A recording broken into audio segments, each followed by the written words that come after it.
Everybody do the weenus. The weenus is a dance. Everybody is a genius who knows it in advance. Everybody do the weenus. The weenus is a dance. Everybody is a genius who knows it in advance. Oh, Kevin. Everybody do the weenus. The weenus is a dance. Everybody is a genius who knows it in advance. Everybody do the weenus. The weenus is a dance. Everybody is a genius who knows it in advance. Oh, Kevin. It seems you suffer from a pathetic delusion. That's right. You've seen it clearly. Because I, the one who has claimed dominion over evil, am the ultimate weapon. If the bell of catastrophe rings throughout the night, and since the oath made 5 centuries ago remains unfulfilled, it is the universe's providence to stop it. I am he who cuts the insolent catalyst which flows out from the chaos with the sword of victory. It's only fitting that I deserve to be called the ultimate weapon. I assume that's the end of your speech? Good. People like us. Let our blades do the talking! Weak, weak, weak, I say! It doesn't even pierce my heart! We got it almost every night. When that moon is big and bright, it's such a supernatural delight. Everybody dancing in the moonlight.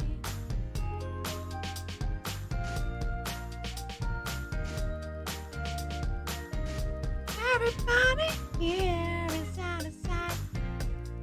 They don't forget, they don't fight. They keep this blues they keep inside. Everybody dancing in the moonlight.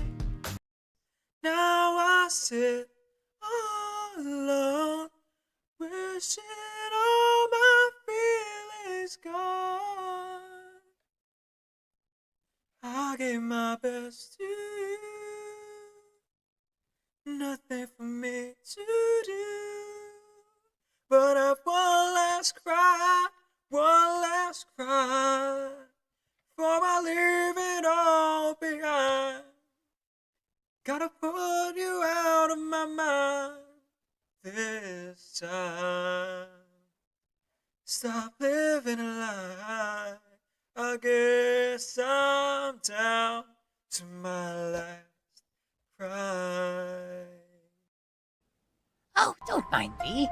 I'm simply putting things I like in this corner.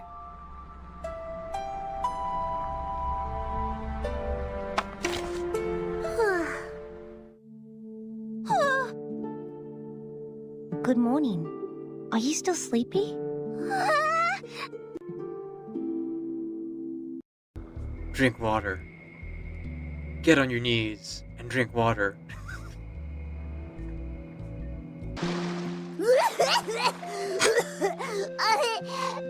Paimon accidentally choked on some water again.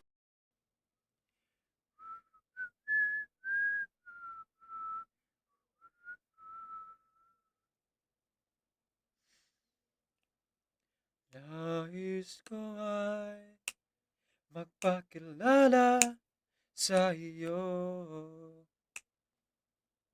at ipahiwatig kang nilalaman ng puso ko.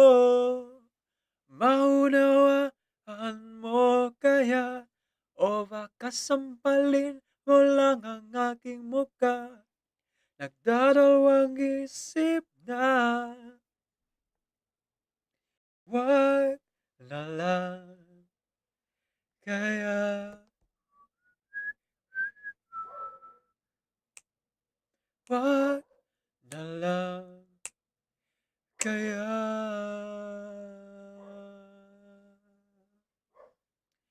Nais ko ay ialay sa iyo ang puso ko na umiibig sa iyo.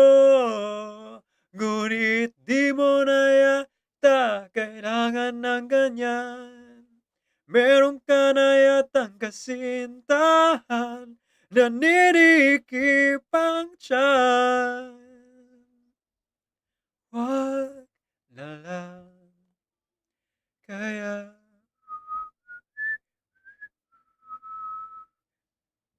Wag na lang kaya.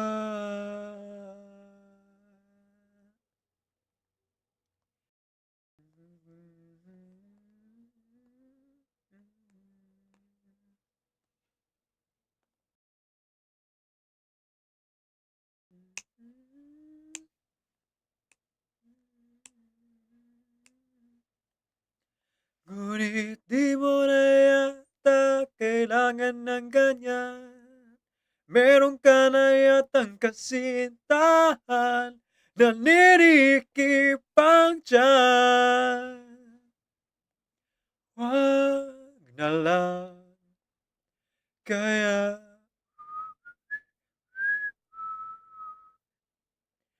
Wag na lang kaya.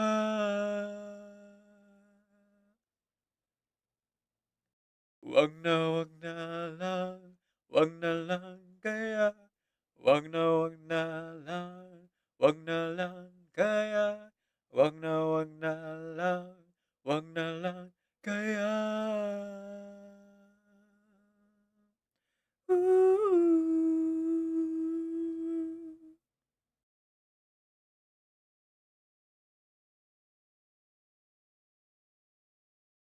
Little imp, you came here to sing your serenade.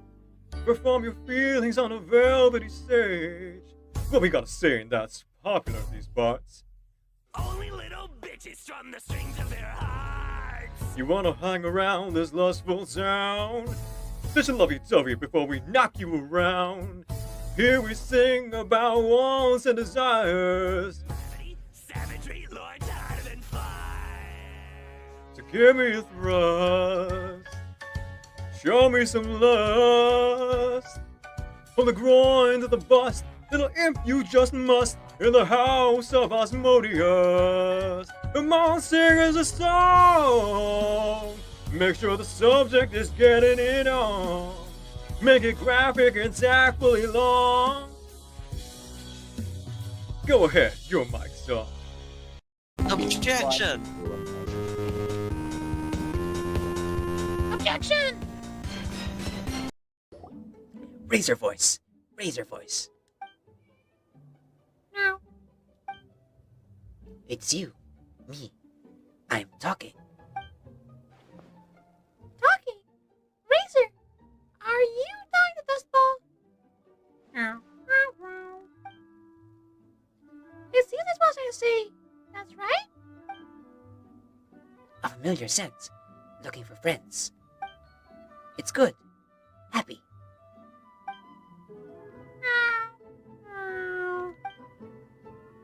Friends follow scent. You came too. Happy. On your body. The smell of wind and rain. Very familiar. The scent of cats. Also familiar. Paimon. Very sweet scent. Smell good. Would you not be angered at the betrayal of your expectations? Would you not cry and scream? Would you not send the boss of that store flying with a single punch for denying your purchase of your dear companion? Sorry, I worked up there. Do you really want this? Fine, I guess. Oh wait, no, it's Wanderer. Sorry, Shao. What's that line? The dead would rather rise again than face off against me. Sorry, my shot's not that good. I forgot the line. Lament! No. Oh, come on, Mr. Security. I want to play with her too. Shut up. Move them now. Alright. I'll move them, my dear. But on one condition. You have to play with me. We don't have time for games, Charles. You know better than that. That's not how it works. This is my department, and you have to abide by my rules. You know that, right? Isn't that right, guys? Woo! Let's go! Do we have an understanding, Mr. Security? Now, we're gonna play a simple game of hide and seek. If you can find me, I'll move the mannequins for you. But if you lose...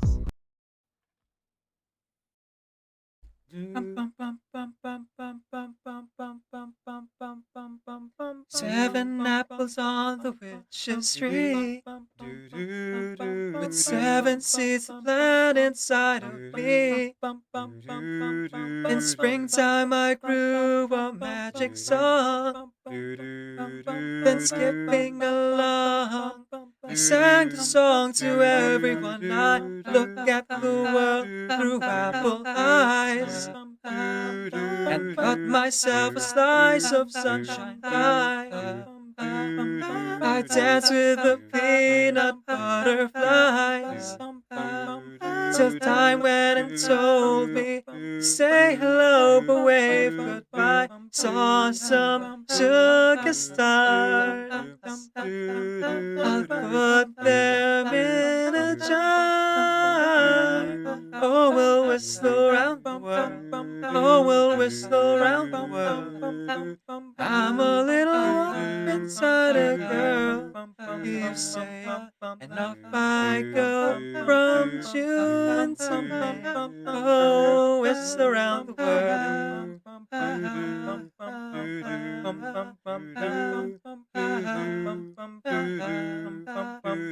Whistle around the world.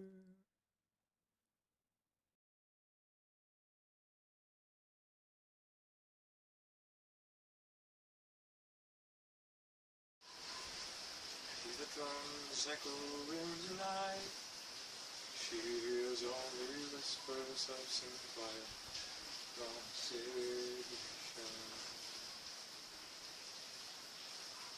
She's turning in self-pity flight. The moonlit wings reflect the stars that gather towards salvation.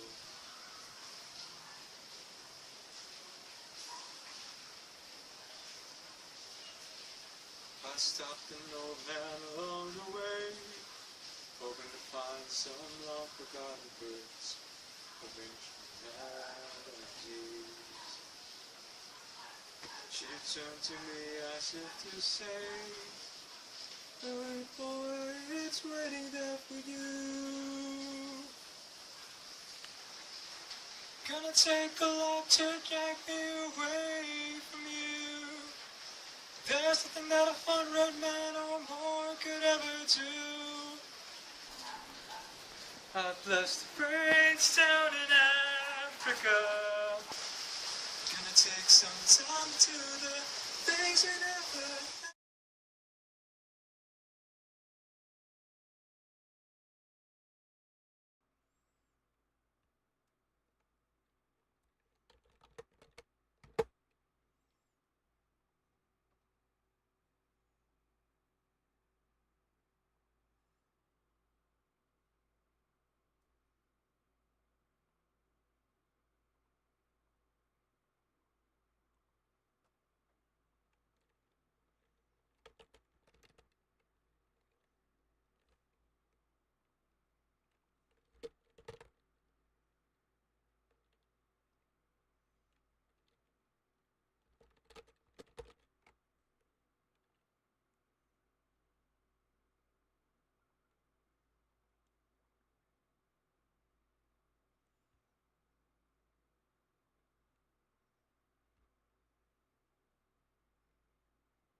Won't you listen to me while I say, how can you tell me that you're going away? Please say that we must part. Don't break my aching heart. You know I love you truly. Many years I love you night and day. How can you leave me? Can't you see my tears? Listen while I say, 'cause after you've gone and left me crying, after you've gone, there's no denying. You feel blue, you feel sad, you miss the dearest spell that you've ever had. And there'll come a time, now don't forget it. There'll come a time when you'll regret it. After I'm gone, after I've gone away. A sincerely wonderful good morning from everyone, and welcome to today's stream. My name is Video. I'm a video game streamer who primarily plays RPG games. I am also a hobby voice actor and singer, so you'll hear me do one or both of those things during the stream. My pronouns are he, they, and for the first time since we ended our, month-long stream in November, we are streaming once more. And what better game to return to than Reverse 1999 with a side of Honkai Star Rail. So, we're going to go ahead and be doing voice acting as we play through the side event here, the Bedtime Stories event. So, spoilers ahead for anyone who has not yet experienced the story of Reverse 1999 side event. Um, you know, if you would like to just lurk or to stream so you don't get spoiled, totally fine. I still appreciate the support. If that's if that's how you choose to support the stream, just lurk in on silent so you can avoid spoilers. Totally fair. And also on the side here, I'll be playing a little bit of Honkai Star Rail, um, as we are trying to support the Lady Rights. The Lady Rights was very supportive, during our whole month-long stream last month. So figure we might as well, give a little bit back, because we can't give anything back monetarily. We can at least try to, pass along the message that hey, Leader Art is currently doing a sponsorship for Honkai Star Rail. So the mechanics of which, if you aren't aware of who Leader Art is, please go ahead and check them out. Hang on. There we go. Is that for every new player who plays on desktop, Windows specifically, you will be counted towards the Lady Rights, counter here for Honkai Star Rail new players. Each new player gets a certain amount of dollars, and every couple of levels, like every 5 or 7 levels or so, up until 45, gift a sub to their stream. So go ahead and click on that link, and if you haven't played Honkai Star Rail, try out the game and try to reach as many goals as you can. For more information, go ahead and check out the Lady Rights streams anytime that she decides to stream, and see what that's all about. As for me, though, I was just about to start my meditation I'm gonna focus on Reverse for the most part. Admittedly, while I've been gone, I've had a smattering of videos here and there, being uploaded to YouTube. But I've kind of taken a break from editing during my break from streaming. So you guys might have noticed that I haven't been uploading to YouTube lately. Also, hi YouTube, welcome in. I see we have some folks in the YouTube chat as well. Enjoy the lurk. I know that YouTube chatters aren't as active as Twitch chatters, which makes sense. because I am not advertising that one as much. Stop talking. It's time for a checkup. Please open your mouth. And I guess I could put up YouTube links in Blue Sky. I have learned that Twitter and Threads don't really like it when you put links in their community posts. So there's no point for me to doing that over those sites, and I don't need to use them anymore either. So all good. But that's something for me to think about for next time. As I kind of like get back into streaming here, scheduling some streams in advance, specifically with YouTube, like scheduling's feature. I should be able to like put up links for streams that go live for YouTube. If not like well in advance, then maybe 20-30 minutes before I start streaming. And I think it should be fine because I am what's the word? Trying to reach as many people as possible so that more people play this game, and for today particularly, trying to reach as many people as possible so more people will check out Lady Wright's sponsorship. So, I was planning to start the stream like 40 minutes ago, but I kind of forgot all of the workings and doings that come with setting up Restream and setting up a stream in general. So we're gonna start a little bit late here, like 20 minutes late actually, because I did put up the starting screen at least. That one I did do on time. Oh, I found the ad button. Okay, I'm gonna play an ad, guys. While nothing's happening yet. While the ad's running, like things are gonna be happening. So if you're subscribed or if you're using Turbo, you'll still see things that are happening, even if they're not as exciting as playing the game proper. Oh geez, that loading time.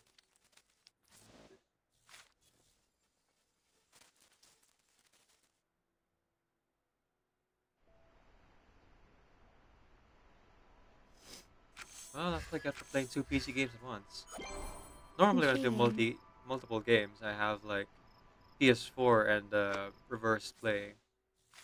PS4 playing Genshin and reverse playing on the PC. Raindrops. But because Just as people Lady drink Rise their is tears. specifically for computer, The raindrops nourish the soil, and the tears nourish the soul.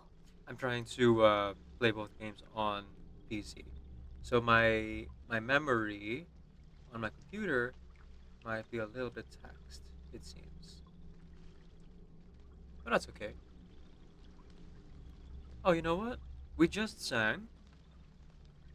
Oh, but you guys are at ads. Okay, I'm gonna sing another song. We're gonna try to roll for Tuesday. That's our ritual for rolling in gacha games, after all. Let's see. Let's go with...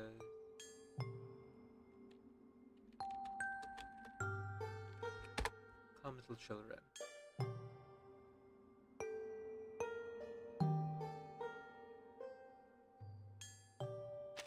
Alright, Tuesday. Here we go.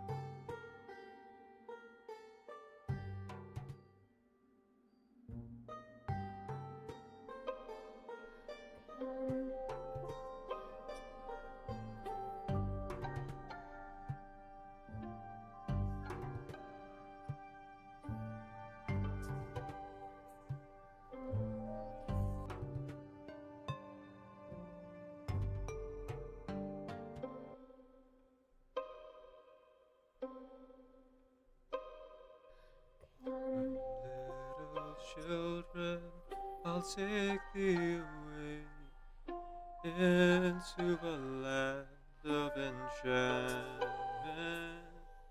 Come, little children, the time's come to play here in my garden of shadows.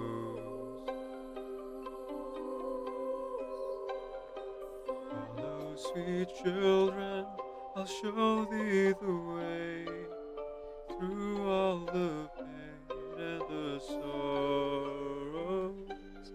Weep not, poor children, for life is this way, murdering beauty and passions.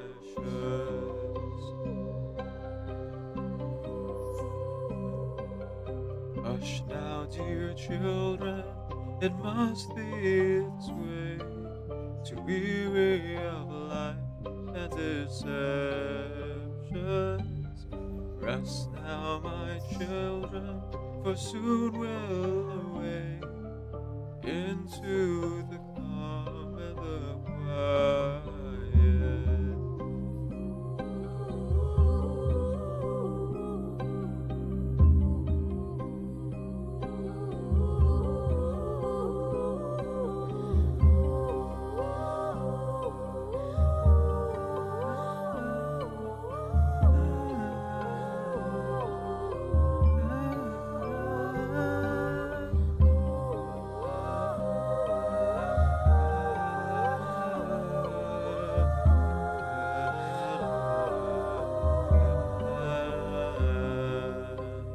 Barbara.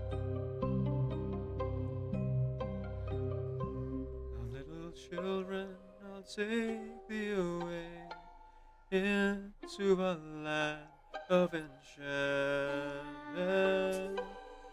Come, little children, the time's come to play here in my garden of shadows.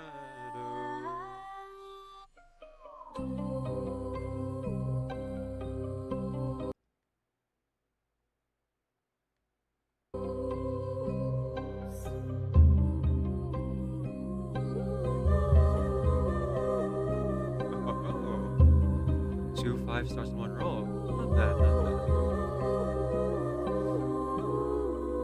So I still have a chance for about 20 more rolls, maybe?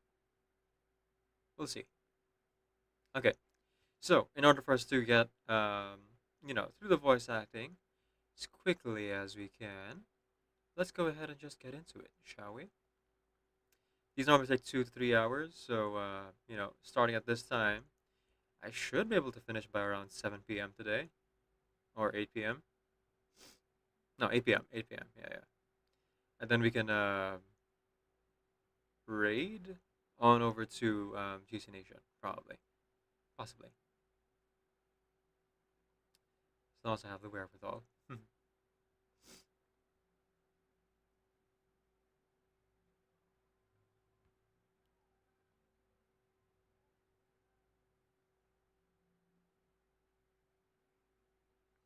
Well, that's interesting.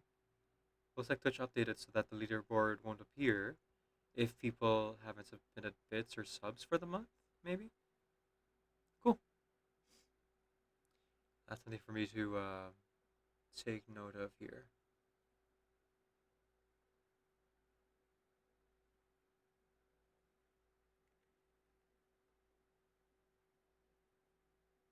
Sorry. Just adjusting ever so slightly. Okay.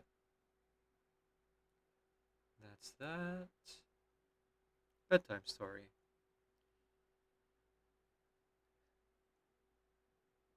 Through the keyhole, a glimpse of a fearful face. Tonight, the story continues.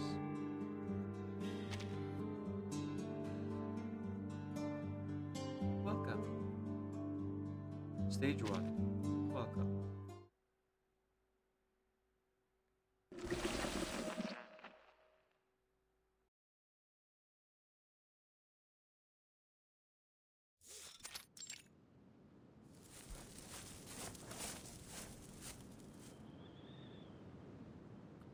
Oh, thank you so much. I've been trying and trying, but no one was going to give me a ride. Oh wait, this is Barbara? Thank you so much. I've been trying and trying, but no one is going to give me a ride.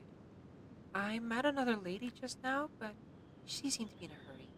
Or maybe she was just wary of talking to a stranger. Either way, it's understandable. She called me Miss Sheep, but even a sheep could be dangerous on a long, desolate road like this. The little sheep falls close behind her companion, like a cloud skirting along the ground. Miss Tuesday. That's your name, right? I think. Are you familiar with the area? I have a question about the map walking. Tuesday slows down to come side by side with Barbara. Yes. I surely am, Missy. I just struck into the motel. Most prefer to follow the highway. I don't blame them for sticking to the main road. The rumors around Route 77 couldn't be more terrifying. Eerie sounds, sudden fog. Who knows what could happen on a muddy trail like this? I remember. Oh, that strange sound. I heard it on my way here. That scared off my driver. Well, that explains why a child like you was standing by the road all alone. How cruel-hearted your driver is. It's dangerous out here. Even a local like me wouldn't wander the roads alone at night. The baby in her arms pushed against the swaddle. She quickly tucks it back in. Tuesday's cheeks flushed red, perhaps in the effort of carrying the child into his seat. Oh, miss, I'd be more than happy to hold the baby for a while. If you trust me to, that is. Sweetheart. Oh, don't you worry, dear. Little one just fell asleep. It'll make a fuss if you have to make it up. And shouldn't you be worried about whether you can trust me? Sorry? There you are on the deserted road, and up comes a friendly-faced stranger who offers a place for you to stay the night. I claim to be a motel maid, just so happen to be passing by. But why would a maid have a baby in her arms? You've come all this way with me, Missy, and now you're worried if I can trust you. Have you heard this baby in my arms make a single sound? I could be cradling a butcher's knife, a monster, or the skull of that terrified driver, his eyes still wide with fear.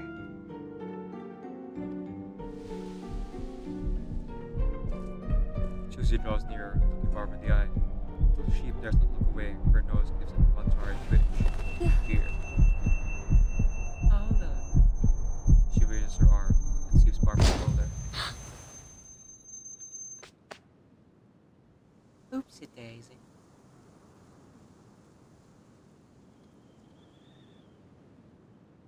There's dirt on your clothes. Oh, and they're such nice clothes, too. I'll clean them up for you when we get to the motel. She shakes her head apologetically.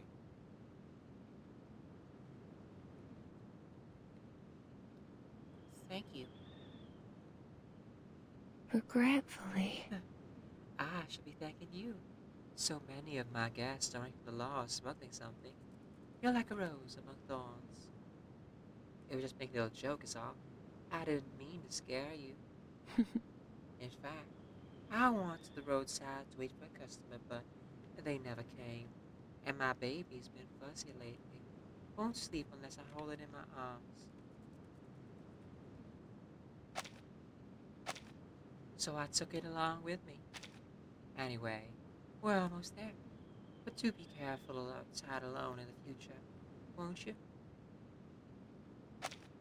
This way, please.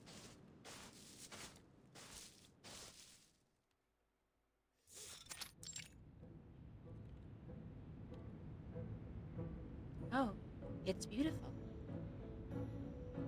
I'm glad you like it. I've put a lot of effort into running this place. Her face is pale with fatigue, but she still manages to grin. You see that sign? Oh shoot! Daily reset. Please take me out of the cutscene. Barbara narrows her eyes and tries to read it. Tuesday's motel? Yes. My mama used to run it. I took over after she fell sick.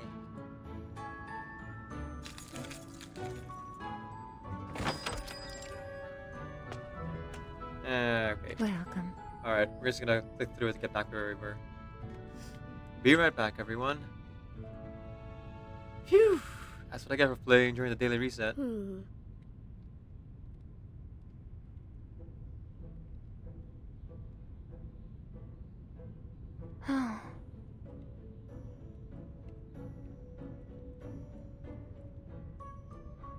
Oh, actually.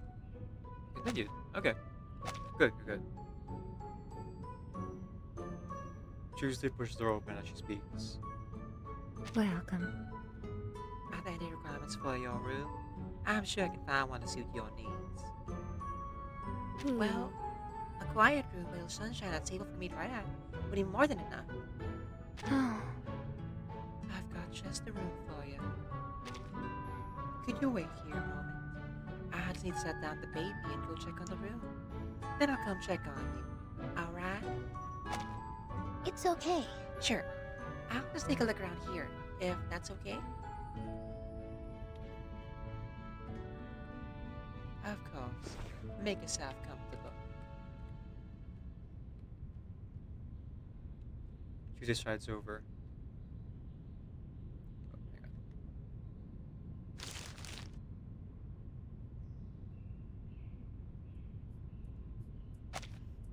Tuesday strides away swiftly. Tuesday strides away with swift, soft steps. Barbara, now alone, unclips her notebook from her chest. The notebook is in the shape of a heart, with a scarlet cover and white paper inside. It's a unique and delicate design. No, not this page. Not here either. I remember. Bonnet definitely told me about her parents at the restaurant. It should be about... We just talked about that the last time I saw her. Maybe near the back. I haven't much written here. Hello? Oh, hello. Barbara jumps to sudden greeting, her heartbeat quickening.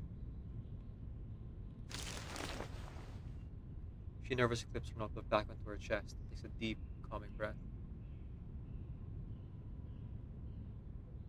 Whoa. Oh. Hello. This isn't the first time you see the reaction like this. In fact, this one is rather tame.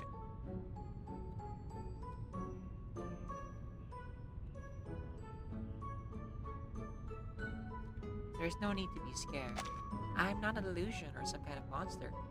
It usually takes people a moment or two to get used to the way I look. Wow. Oh my, you must be one of those arcanists. And not just any old one either. The most special kind. If only the sheep in my farm could talk like you. You just check in today? Anything I can help you with? Oh, But I've got some jobs to do first. I'll catch up with you later, alright?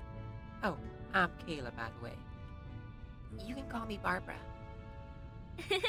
Pleasure to meet you, Miss Barbara.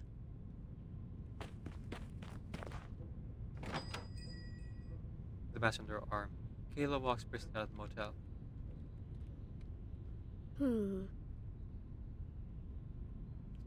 This place must be nice to have such energetic guests.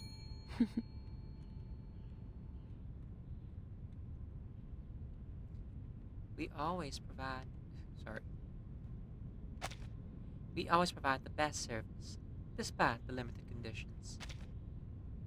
Barbara doesn't jump this time. She's becoming used to the sudden appearance of new figures. It's not a good thing. Thank you very much, Miss Tuesday.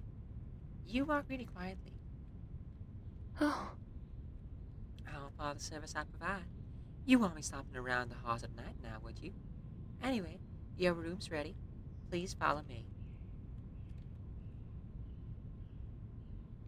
You're too tired after coming in so late. Why don't you just drop off your bags and take a rest? You can check in later. I trust you won't jump out the window to avoid paying, right?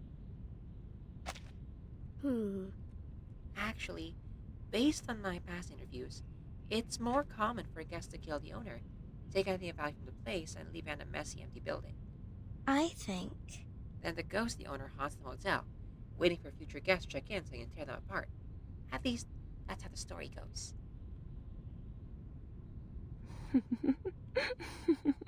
Oh, she likes that horror story, huh? Well, now aren't you a hoot? Talking of ghost stories in such a serious manner. Shoot, Shinola.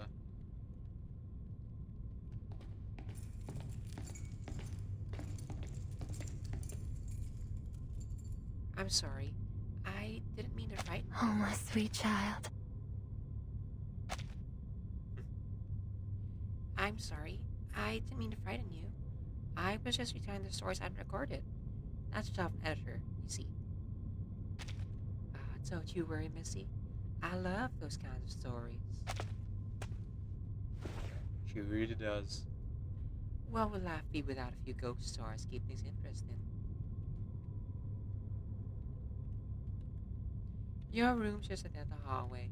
We provide one meal free of a sandwich and hot milk per day. This is the room. The door's unlocked. Go ahead and open it.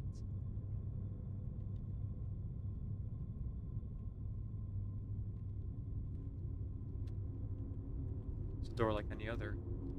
It's painted a simple color. Sorry. Barbara steps forward and reaches for the door handle. What's going on? Oh, come on. I was reading. Red room, red room, red room, red room.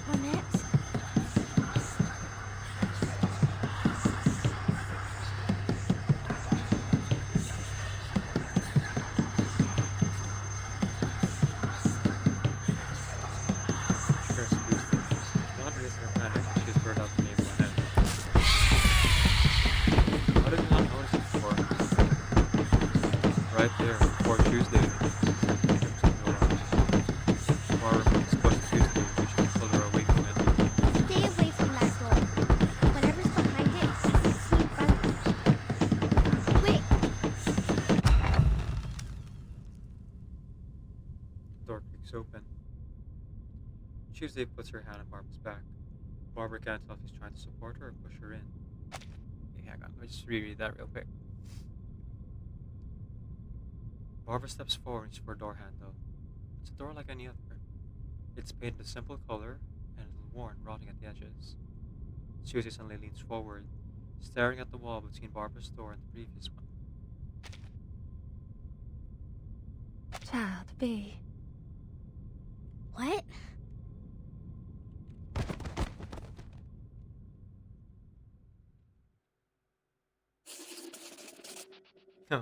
Okay, that was the end of part 1. Cool. Oh yeah, at this rate, we should be able to finish in like an hour and a half, maybe? Are there no combat things here? Oh. So Bedtime Store has been called the survey stage. Interesting. Alright. Part 2. Velvet Heart.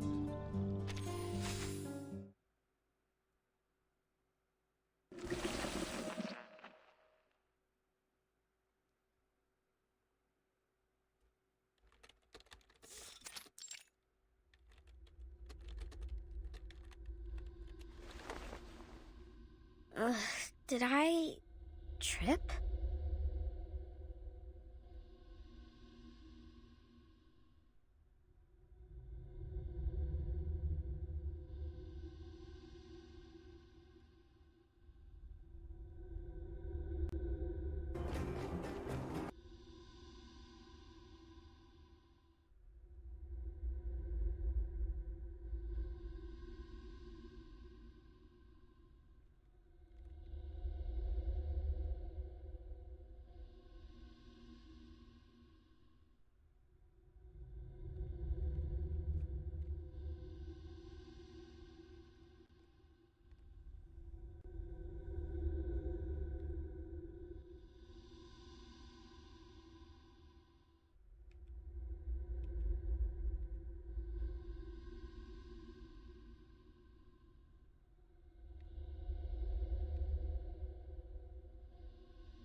bleeding. Miss Tuesday? Good. She's still breathing. Doctors do say that people can faint from sudden shock. She cautiously checks Tuesday's condition, then stands up to look around the room. Fabric hangs to the wall and ceiling and envelops the furniture like skin. The entire room is a rich, fleshy red. All except a small white crib in the center. It sits there like a bone, jutting out from bloody flesh. I think. Is someone hiding in here? She clutches the Walkman in her hand. The feeling of its edges sticking into her palm helps calm her down. No, not yet. If my Walkman runs out of batteries now, I'll be in real trouble. Is there anything? The rumbling sound seems to have been completely absorbed by the room. Now, all she can hear is her nervous breathing and the heartbeat in her chest. Barbara squats down, attempting to find something useful. Just as she's about to give up, a tickle on her shoulder draws her attention.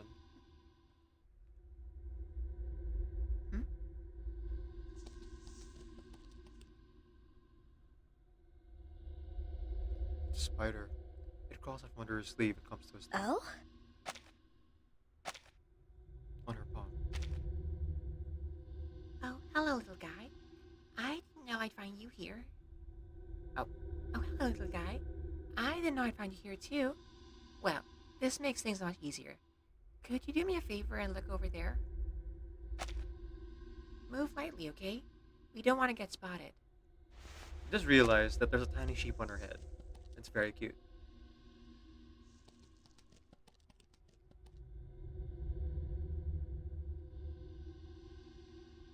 She holds her breath as she waits for the spider to reach the crib.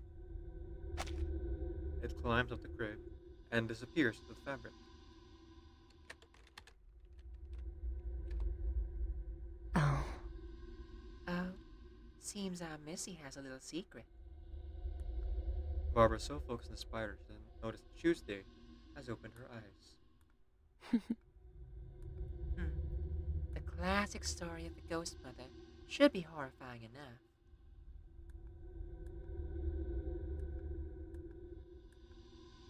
Could it be that? The spider hangs down at the edge of the crib, swinging from its web. Neither one notices that Tuesday has closed her eyes again. Fine. I see. That space is safe for now. The spider crawls in the corner of the room. Barbara makes to follow it.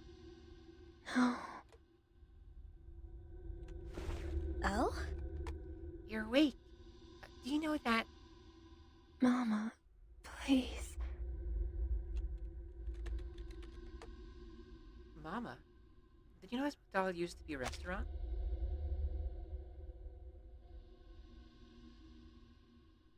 Oh.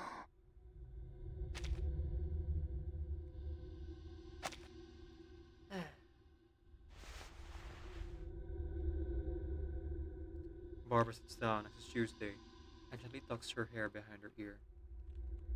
Tuesday murmurs, seemingly sound asleep, her face almost serene, even in the eerie scarlet room. Not so fast. Not so fast. You'll get dirt on your clothes. Bonnet! That's the name that, It's okay. Barbara called.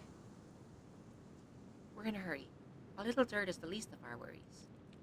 As soon as this interview's over, we need to follow the wind to a safe place.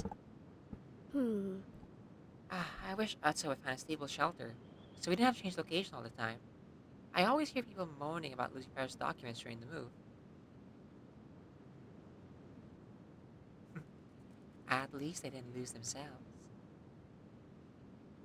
I was hoping to take you to my parents' restaurant, since it's so rare that we're here in Texas. But since we're in a rush, we can go next time. Although, will there be a next time? What's wrong? It's nothing special. Just a regular family restaurant. And don't tell me you got caught up in those fancy places the other folks always go to. You know I'm not. Okay, so I'm gonna make a prediction right now. I think Bonnet is Tuesday and Tuesday just forgot. I think Tuesday might have been warped by the baby that she's taking care of.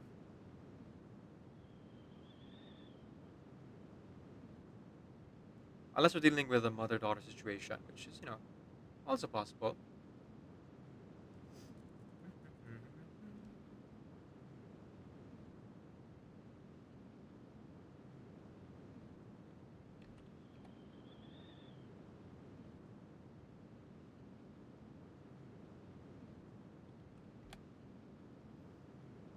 But in the main story, and I can say this because if you're here, you should have played the main story first. Um, Barbara mentions that she thinks Tuesday might have lost her memory or doesn't seem to remember her specifically as to why Barbara doesn't like being in confined spaces. And based on the world building note, Barbara has a genetic lung disease, mostly found in sheep because she is half sheep. Oh, half sheep or like third sheep? Yeah, third sheep. She's a third human, third arcane is the third sheep. Um, where she cannot stay indoors because sheep that stay indoors too long uh, tend to develop complications with their organs. It's interesting because like I guess yeah they're made for outside, so when you keep them inside for too long, that's just like not good for them.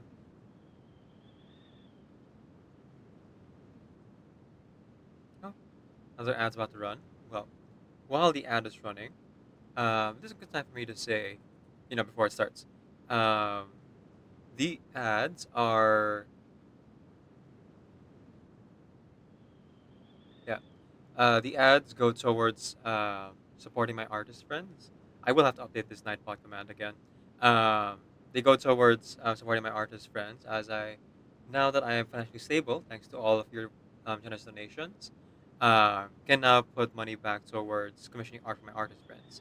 Um, so, if you would stick to those ads, thank you so much. I'll be able to save up eventually to buy more emotes, to have a lot of more emote slots, and splash art for thumbnails and in between screens like the overlays on the break screen, the end screen, and the starting screen. So stick around if you'd be so kind and support my artists indirectly by watching my ads, or consider checking out the ads directly. The artists directly, like in their Ko-fi pages here, as linked in our ad command.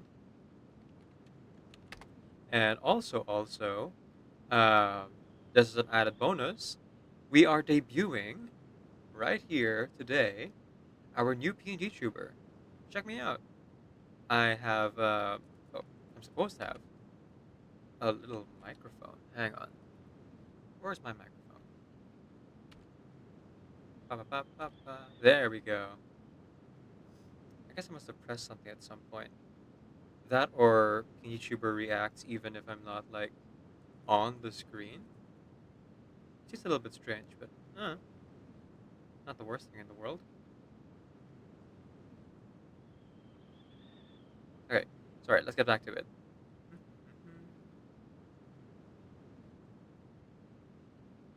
Right, ads. I guess they're still playing, so you guys can't do anything. Well, in that case, I'm just gonna keep talking to the air for a bit.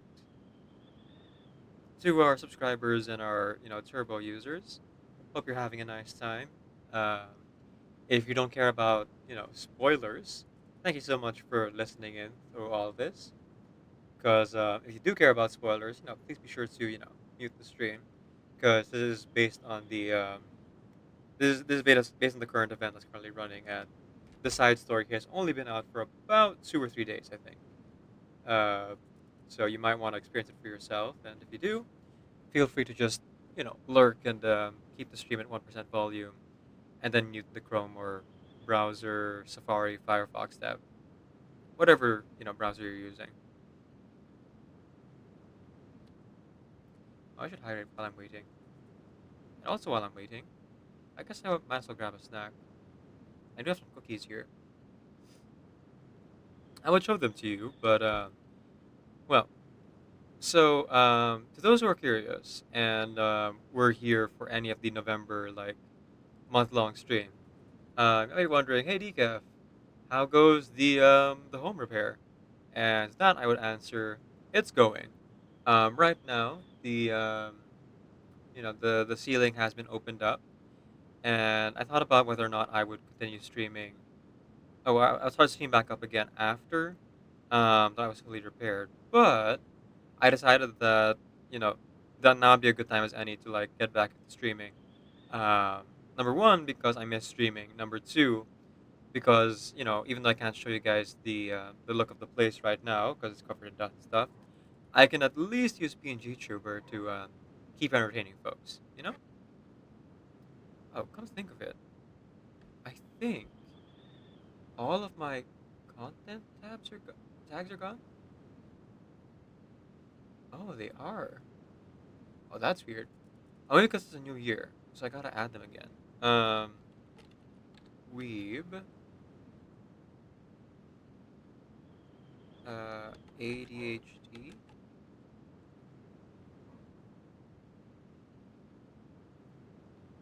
Karaoke. Voice acting.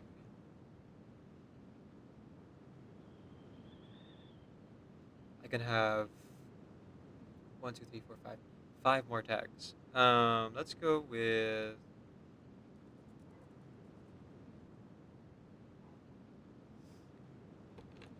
singing.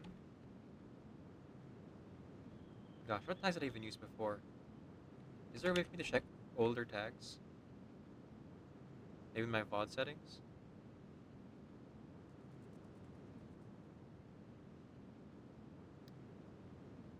I want you to want me.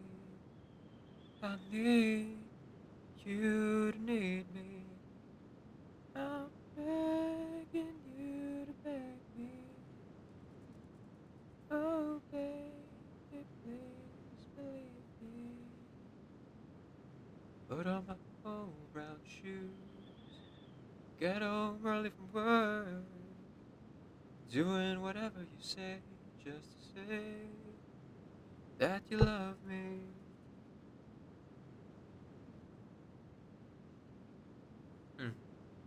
That's good stuff. Um, English weeb. Oh, right, Filipino, of course. English, Filipino. Uh, Former tags. My twin, Nabi. Okay, so there's some histories because it did remember like my twin Hanabi. That's good. 1, 2, 3, 3 more tags. Let's go with RPG, voice acting, weeb, anime. Oop. There's an anime with tilde mark, apostrophe.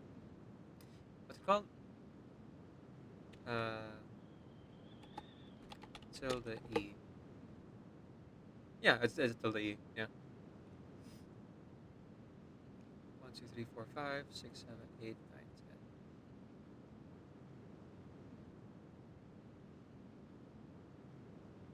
10. Oh, actually, instead of anime, let's put. No, let's remove weeb and let's go ahead and put anime.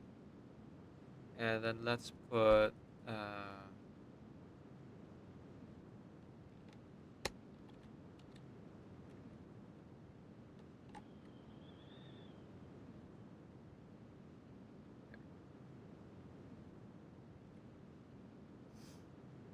it's something that I've been meaning to do for a while. Put the LGBT tag in my stream, especially because even though I've known for a while that I'm aromantic asexual, I really only like realized for myself that the term is non-binary for how I feel about myself and fully accepted myself as non-binary earlier this year. So I wasn't really sure if I could use it or not, but it's not just for me. It's also to support other people who are part of the spectrum of LGBT. So I might get hate rated, especially in this political climate, but I want to show my support and let people know that hey, this is a this is a safe place to be if you're looking for that. I guess I could have put the shill tag on, but I think it's okay that I don't have the shill tag. Honestly, I would like to prioritize the tags I currently have. Yeah. All right.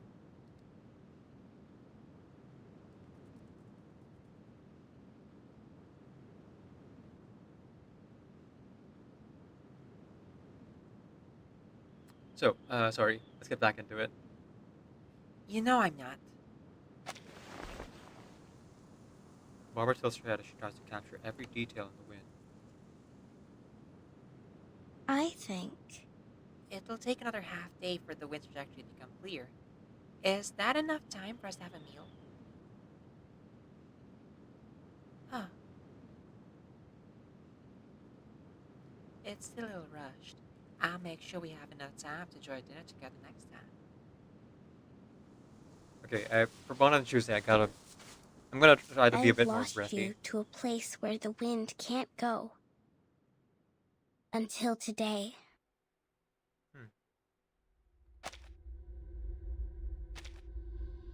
She was looking for Tuesday?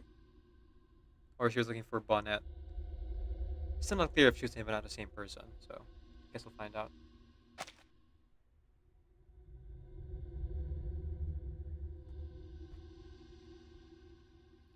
Research blah, blah, blah, blah, blah. Research has shown that the companionship of animals with soft fur and a mild temper can help soothe emotions. The current situation further proves the statement. In the company of little lamb, Tuesday's breathing gradually slows down. Are you reliving lost memories in your dreams? Or is it just a coincidence? Are you still you? Oh. She reaches out to Tuesday.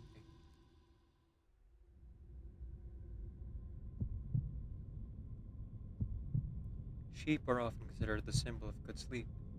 They can lull people to slumber and bring them good dreams.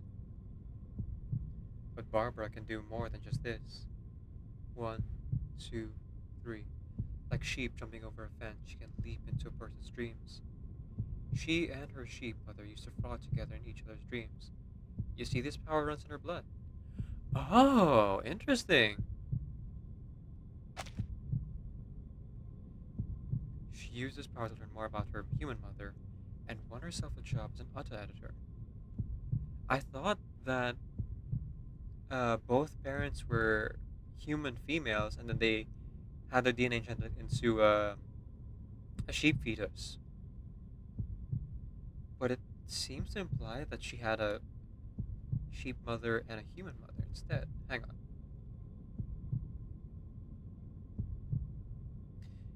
To the aid of voluntary donations, the research team had a nucleus from a female arcanist, genetic mother A, and a nucleated egg sac from a female human, genetic mother B. I guess it doesn't really say if the female arcanist is a sheep or a human. Huh. Interesting. Which is it?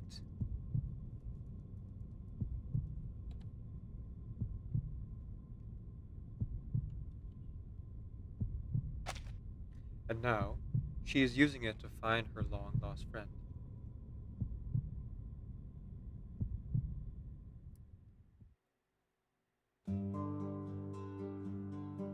Okay. I was wondering why there wasn't combat. Alright, I quite enjoy these puzzles. I did it. I'm in Tuesday's dream. The key to her dream must be up ahead. I better go take a look. Chase down Tuesday. Even in her dreams, she seems to follow the biological instinct to flee. I have to think of a way to catch up to her.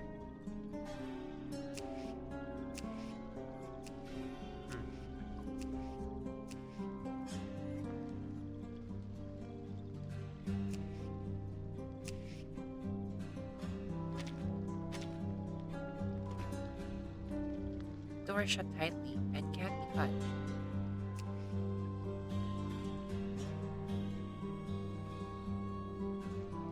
Let's see.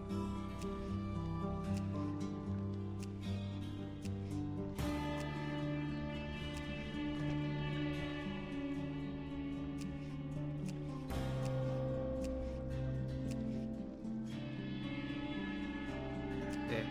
I'm gonna see if I could move the lamp. Let's see if I can.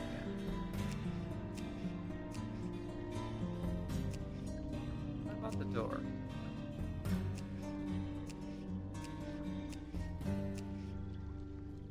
This won't do it all.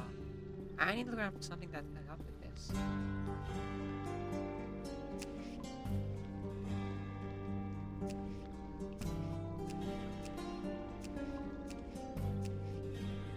Oh, there's gonna be a bit.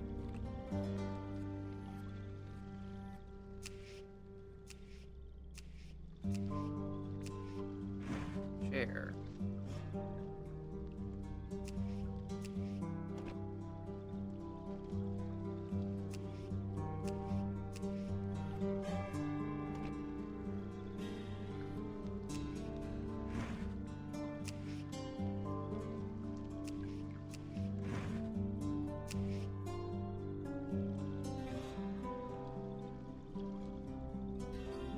Okay, so what I need to do is I need to go ahead and approach her from the right side, but also keep her from getting spooked in a different direction. There we go. Close enough? I don't know. I guess we'll find out.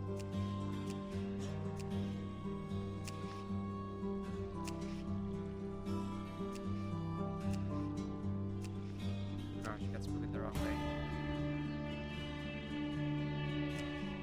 No, I think I can move that, it seems. Maybe I have to push her closer towards the edge here.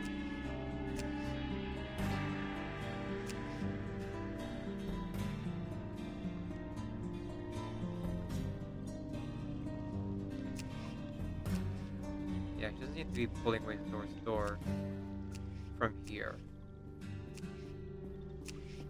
There we go. Oh, not quite. I am still two spaces away. Problem is, if I pursue her too closely, she might just exit out the door. Oh, okay, she went that way. All right. Well, I guess that solves my problem then.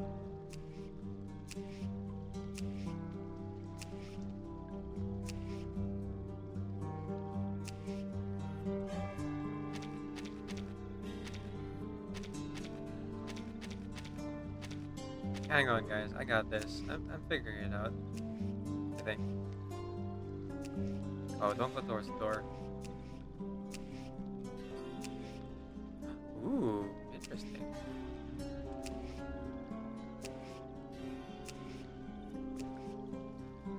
Ah. Oh, really? Alright, guess we'll play cat and mouse. So, I don't think Tuesday can go through any of these doors, looks like. He just seems to be avoiding me in general. Doesn't seem to be, like, walking through any of them. I could probably trap her in a corner if I'm smart about this. Again, assuming...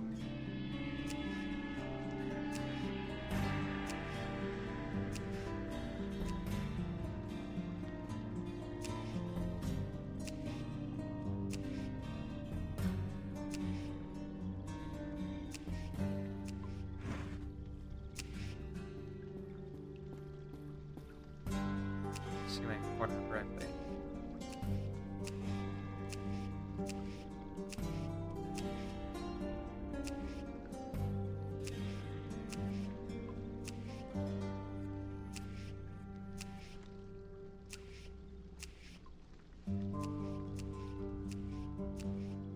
My brain.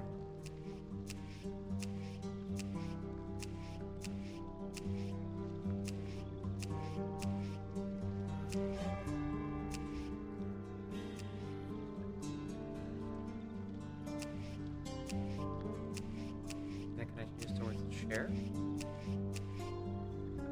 I mean, I'm guessing I'm supposed to trap her in that square over there. Okay, let's reset. Whoops. Oh, all the way over here. Well. Okay, I kind of thought that I would be, you know, at the beginning of that room, but this isn't the worst thing in the world.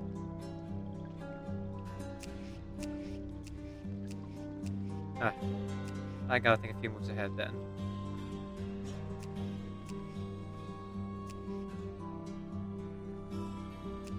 So, I already know that she's gonna try to go there. So, let's make it so that's not an option.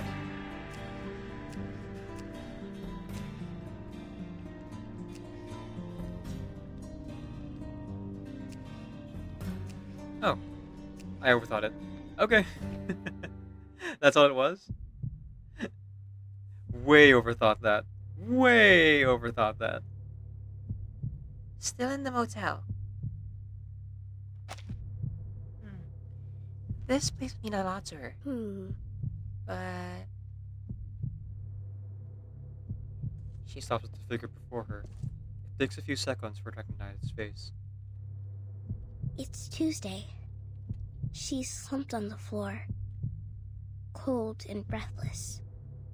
Her life has been taken by an inexplicable being. A typical horror story scene. I think... judging from the direction she's facing, she was trying to leave the room to get help. Clearly, she failed. Every door in the hallway is slightly shut, and they all look exactly the same. There is no sign of the crimson velvet door.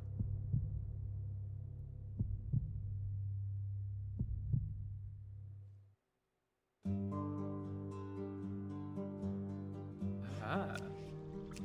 Head to the restroom. Good place to rest. Ooh. 2 Tuesdays. Okay, so it is anything we learned from last time. It's now we shouldn't overthink this. Tuesday apparently will not see me moving the chair in front of her. So, knowing that's the case, I'm gonna use Tuesday to trap Tuesday.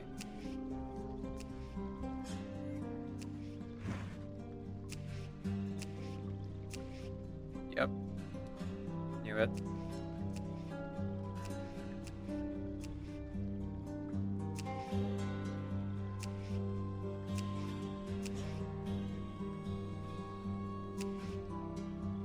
Alright.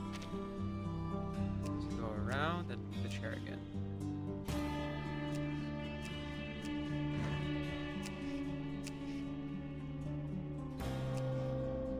Have you move up?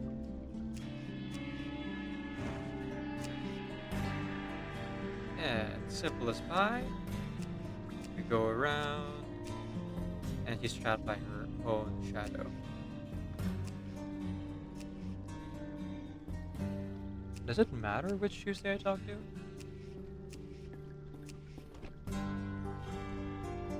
Alright, I still catch one more. Oh, okay. I see. The other Tuesday doesn't move. Or they're trapped.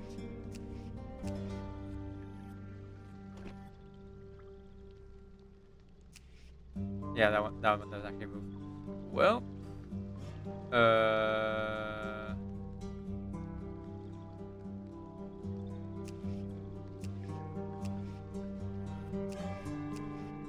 want to see if I can chase her back in. Now, it doesn't work. I can undo. All right. Undo.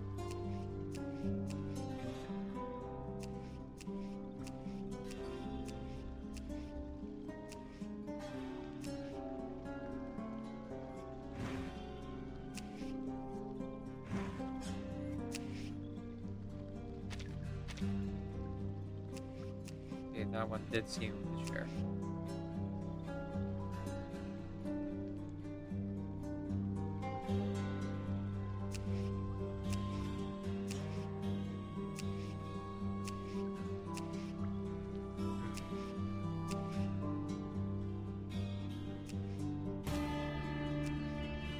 That's okay. This might take a little bit longer, but I do have a strategy for that.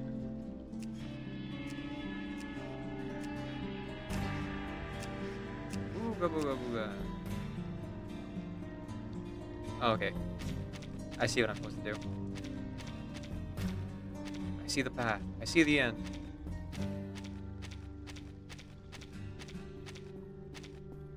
I have to make the other path more enticing.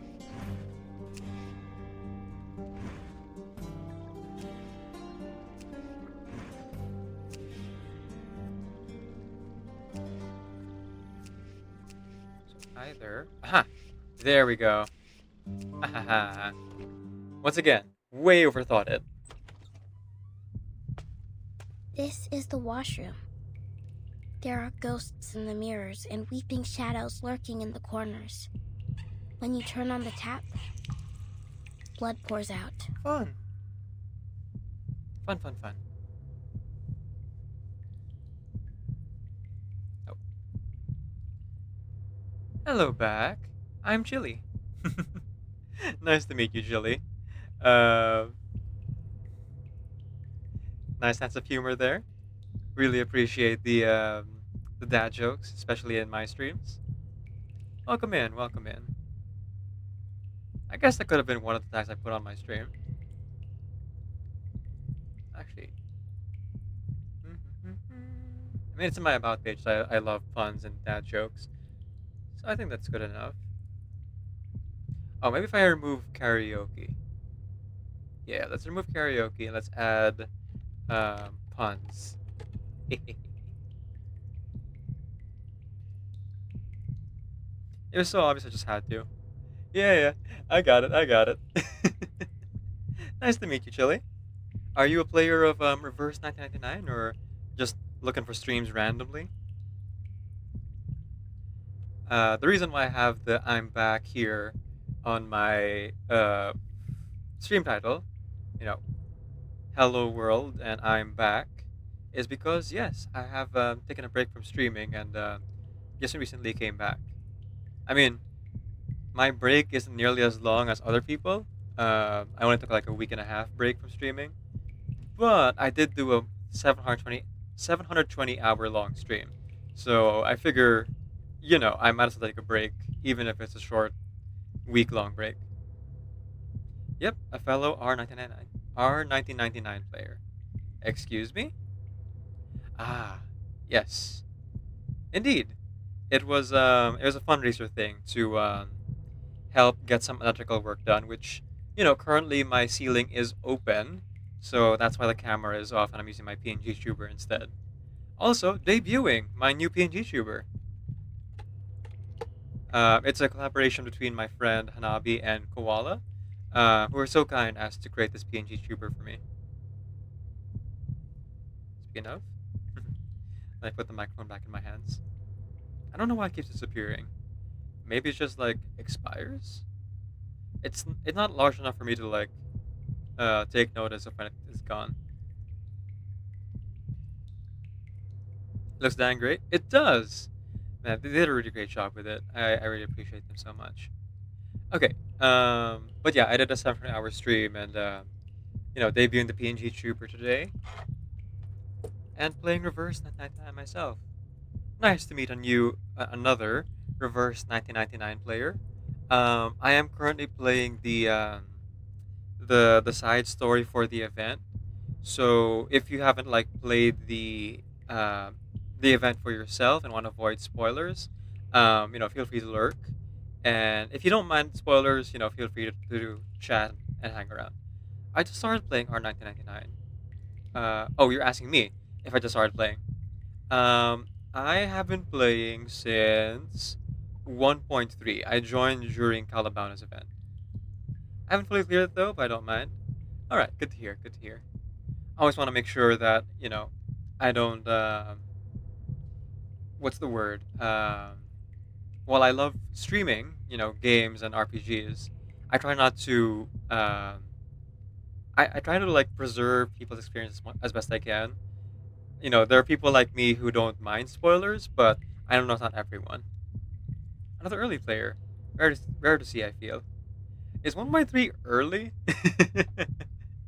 Normally, I only play gacha games if I can join on week one, because I'm a completionist and I plan to collect every character and play every story and side event, things like that. And gacha games don't tend to have like, repeating events.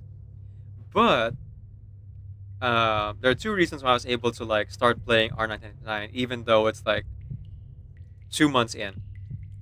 Number one, is because they rerun events. At the time, they announced that they would rerun events, and I was like, well, if I'm not missing any events, that means I'm only missing out on um, like rewards, which you can just get from like playing the game daily anyway.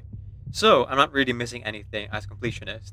And number two, as a completionist, during the anniversary, they announced that not only are we getting the events that rerun, the events just straight up become permanent. It takes a year, but after having played as long as I have, I've already caught up to all of the events that I missed out on. So literally, I can't miss anything else. Um, so as a completionist, that makes me very happy. And before you ask, yes, I do spend on the gacha. I do, in fact, quite enjoy spending on the gacha, but I'm only a dolphin, not a whale. So I spent on like the weekly wish, the monthly roaring month, and the roaring jukebox. But I don't really spend on Puddle of Rain or the big like events packages for wishes, and I don't consider outfits as part of my completionist parameters. So, um, unless I find a character I really love, I don't plan on getting any outfits. Though I do want to support the game more because like it's a really well written game, and like I want to make sure developers get more money to keep making more of the wonderful game that they've made. Some outfits are so nice, like the most recent Isolde outfit, right? But I can just enjoy it by watching other R1999 streamers. Like right now, I believe Rishi Valkyrie is someone who I follow who plays the game as well, and Rishi actually got the outfit for themselves. Um, so I don't feel the need to get it for myself because I can enjoy it through them vicariously. Favorite character so far? Oh, Marcus, and then I say Marcus is number one. Balloon Party is number two, and then Six is number three. Gotta love ourselves a bookworm. I especially loved Marcus's side story, learning about um, learning about Marcus's like kind of life before the foundation and how they were able to um, get out of their own head as they were trapped in the creative space of like writing a nonfiction work that was not received well, and trying to make a difference in the world. Like very inspiring. But also in general, just like a character who just tries to do her best to make the world a better place in whatever way she can. That's very relatable to me. And bookworms are amazing. We love bookworms over here. Yeah, it's a pretty good story. I remember that one, right? Six is three. Oh yes, and my favorite number is of course number 9. Time for ears to listen. Oh, speaking of, since you're new here, um, it's nice to meet you again, Shilly. My name is Decaf Nvidia. I'm a video game streamer who primarily plays RPG games. I am also a hobby voice actor and singer, so you can hear me do one or both of those things during the stream. My pronouns are he, they, and we're playing Reverse's side story here. The background story thing was so good. Oddly enough, I think my second favorite character would be a non-playable character, Paulina. Oh, interesting.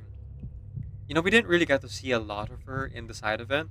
Um, we know that she's Jay's sister and she got married at some point. And interestingly enough, it's a future version of her corpse that appears in the museum. Considering the hand is like weathered in age, which is like the one part of our body that ages faster than the rest of our body, the hands. It wrinkles like easier compared to other parts of our body, right? And like there's a wedding band around it. Um, so it seems to confirm that together with excess talent video um, implies that people when they leave their timeline don't just like come back um, and meet past versions of themselves. There's no doppelgangers here. They just like vanish from their timeline, and people just think they went away or something, um, without realizing that it's kind of weird that they're gone. And even when we had them like show up in front of people who knew them, no one seemed to notice that they aged in front of them. Like Friedrich from the main story, they just said like, "Oh, he went to Europe and he came back looking a little bit older," but no one seemed to notice that Friedrich was like 3 years older and war worn. I think his name is Friedrich. I might be wrong. Watching. She's actually mentioned in the early story chapter too, which is insane. I think. Really? Wow. That is some world building setup right there. Reverse has some like really insane world building that's really interesting, and though some of it is blink and you miss it, most of it is like on paper in front of you and revealed organically through the story. So a good example of that is Diggers. Diggers who showed up in the very first setting of the main story, with Melania, Pickles, and Sir Apple and Regulus. It was kind of like this minor side character that people didn't really seem to follow up on, because like we know Pickles and the other dogs, as well as um, what's his name, Manfred, joined the Foundation after their side event, and Melania also joined the Foundation after meeting up with Regulus, based on the side stories. Diggers, though, it was left ambiguous as to what happened to Diggers because he boarded the cruise ship towards England and was never approached by a Foundation member. So it seems that he was recruited by the Manus Vindictae instead, and that's how he's able to be playable. Is that the Manus Vindictae have plucked him out of the timeline, and Diggers has a Manus Vindictae fit where he's no longer wearing his bubble glasses. He has no glasses on. He has his hair down, and he's wearing this like Beethoven-esque outfit, and is like fightable in the artificial somnambulism, which is really interesting. And if you're paying attention, his voice lines actually appear in 1.3 in the island as one of the people who is forced to do math lessons with 37. So it's one of those small details that R1999 does that is a blink and you miss it. Well, to be honest, aren't all characters fightable in Limbo? Yes, but not the version of Diggers that you would think. The version of Diggers that's fightable is specifically the Manus Vindictae version, which was not released up until 1.3. Also, since I noticed all of that, I am part of the Reddit and the Discord, and there's a particular community I'm part of as well, GSC Nation, that's talk about that sort of thing. Actually, MJ's streaming right now if you want to, check her out. Sorry, them out. But they're not playing Reverse right now. They're playing Honkai Star Rail. They play Reverse like every other, like every Wednesday or Friday, and sometimes Saturdays. But it depends.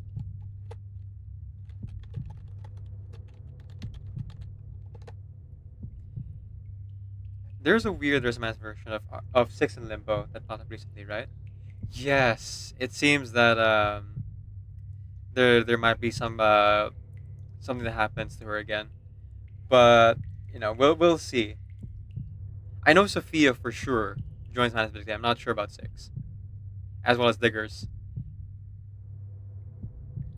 Also, if you read Digger's outfit description, it specifically describes the island and tearing down the limitations of math, which I find very funny.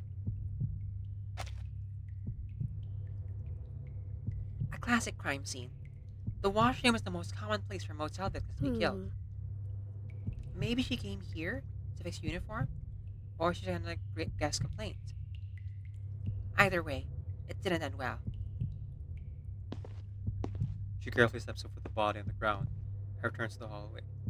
Six seems like he would never join Manos with how he talked about the island and such. Yeah, time to go to the hotel entrance. Horror stories always start the moment you step into the place. On her way down the stairs, she hears the sound of a door closing. It's quiet, but her ear is sensitive. She makes sure the source of the sound.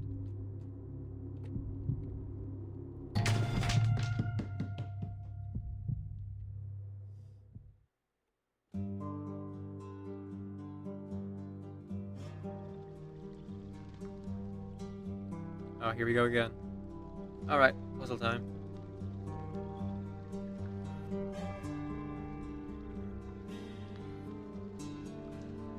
Honestly, this event is scarier than the main story. Is it now? Ooh, that's fun. If I find a closed door, maybe I'll discover something.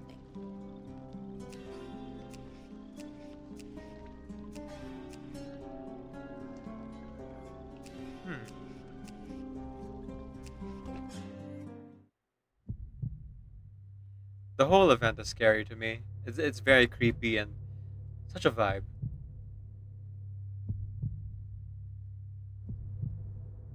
Gotta love it. This door. Hello? Anyone in there? Anyone in there? Yes, it's a lot of overthinking. A lot of solutions are like a lot simpler than you would think, as long as you're not like thinking too far ahead. Just like try to think only up to 3 moves ahead, because the AI doesn't actually move the pieces all that much, as much as you would think. No answer. She peers through the keyhole. Empty. There doesn't seem to be any place that someone can hide either. I spent like a good 10 minutes trying to do solve that one puzzle and then realized, oh, I just have to move the chair like 2 spaces and that was it. The later puzzle actually easier? Oh, good to know. Good to know. Unless we're just out of sight, pressed low against the door. Nothing but a thin piece of wood between them.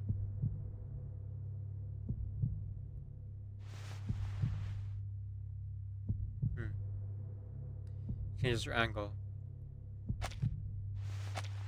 Getting a better view of the room. It's a dream. Hate this people thing they do? Yeah, it's real creepy. She stumbles backward, and her eyes fall upon the shadowy stairwell to her right. The steps disappear in total darkness. Barbara shudders. It's a good way to tap into our like human fear of the unknown, to kind of obscure our vision. It's the same reason why we fear darkness, right? Because we can't see anything. So like limiting our view to a peephole is kind of the same principle.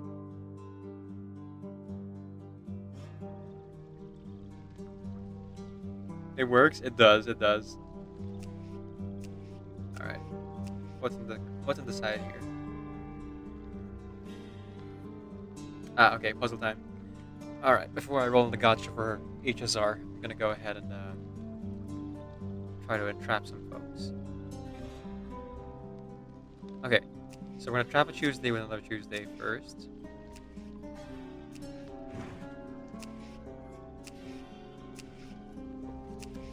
I want to let go of the chair. I'm gonna leave that Tuesday there.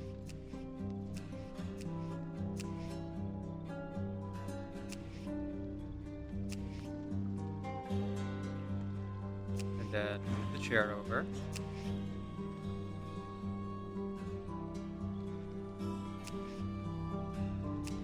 Oh.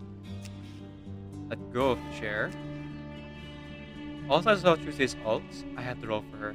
Yeah, I'm rolling for her too. She looks very fun. I wasn't able to roll J, so it's like the perfect time for me to do so.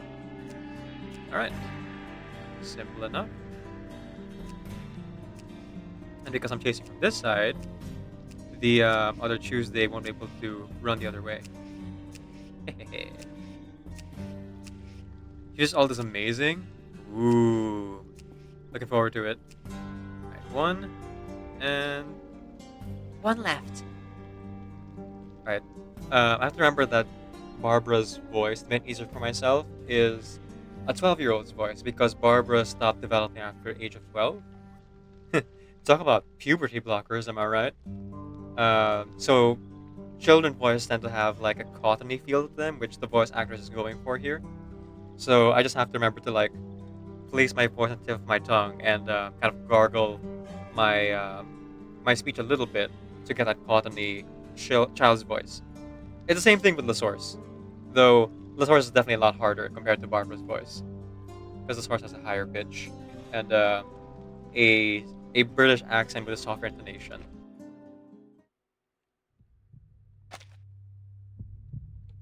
I've never known anyone to dream so calmly about their own death. Yep. No one knows what happens after we die. People are as terrified of death as they are intrigued by it. Hope that was seamless. That's what I mean. They relive the story of the clone sheep, right? Though, as of right now, the cloning technology. Oh, it's auto playing. God dang it.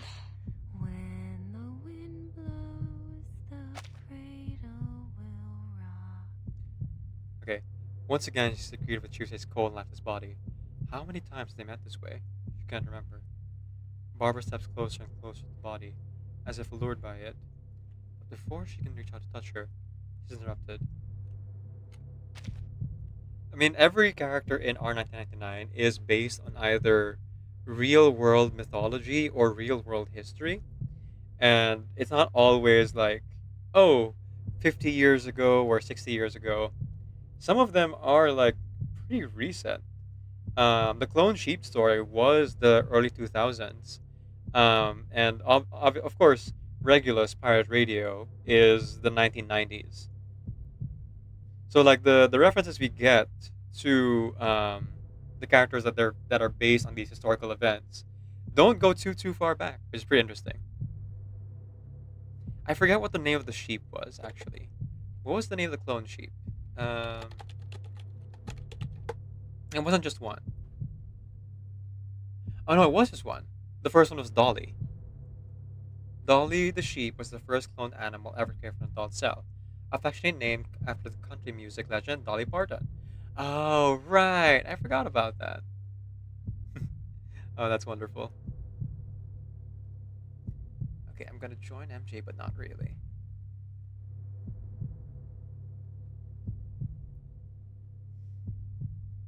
I was hoping I'd be able to raid on later, but we'll see how much we can get done today.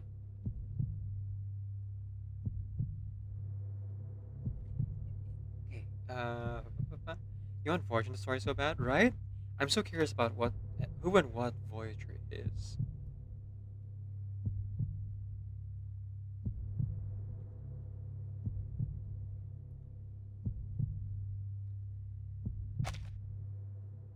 Need all of Voyager's pawn things. Her voice sounds and makes me want to know more, right? It says like she's playing a girl, but I don't really understand. Is she like an alien? Is she an awakened? What exactly is Voyager? Also, this whole time, I thought the survey thing was like a survey to do after the event is done. But it seems to be part of the achievement. So I'm not entirely clear if the survey is like a side event or is actually a survey. Rock-a-bye, baby, on the treetop. When the wind blows, the cradle will rock. Right. She's listed as a beyond. And beyond are literally what they're called. They're not just mixed blood arcanists, nor are they just normal arcanists either. They're not pure blood arcanists. They're arcanists which kind of transcend even the common sense of arcanists. Together with like Semmelweis and what's the name? Semmelweis and I forgot the name. I'm sorry, but yeah, they there is the Beyond Disease, which is specific to mixed blood and like lower purity blood arcanists, but it's not really referring to their blood. Um, Interesting though that we do seem to be going the route of Star Wars, where all arcana skills seem to be tied to the blood. The pneuma is like a cell inside of the bloodstream of arcanists. So our Semmelweis was able to solve the issue of the Beyond disease, which is actually that mixed blood arcanists don't have enough um, they don't have enough pneuma to handle all the arcane skills that are like running through their body inherited through their bloodline. So all she has to do is become a vampire and, well, absorb more pneuma, which is why pneuma candy worked to help mitigate the Beyond disease, because pneuma candy is medicine to temporarily improve and increase your activity or your pneuma cells, which is really interesting. So our arcane arts here seems to have a really interesting tie into science as well. Is Semi before transformation the only one we know that has it? Yes, as of right now, he's the only one who explicitly has the Beyond disease. But I wouldn't be surprised if like Marcus's mentor, Greta. I wonder if her final moments was her succumbing to the Beyond disease. That's the poison, right? Because that's what activated supposedly the poison that Friedrich did supercharged all of like Arcanist bloodlines. So I wonder if that was the Beyond Disease's final stage. It's like the veins becoming green and throbbing, and then dying.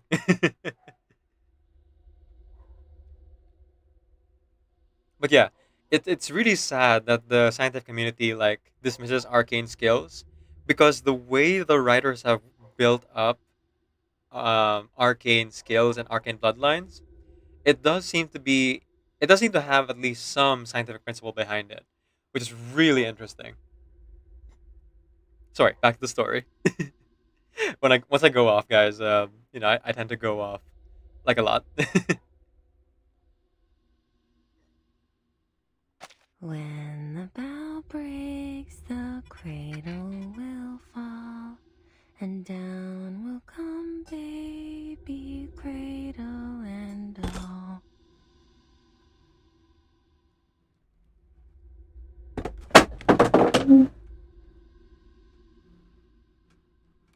Sorry, drop my phone. Okay. All right, back to it. What was I doing? Right, voice acting. Oh, I just want to say, to anyone who's in the chat and would like to follow for more lore talk, um, feel free to check out our Discord and chat with me anytime.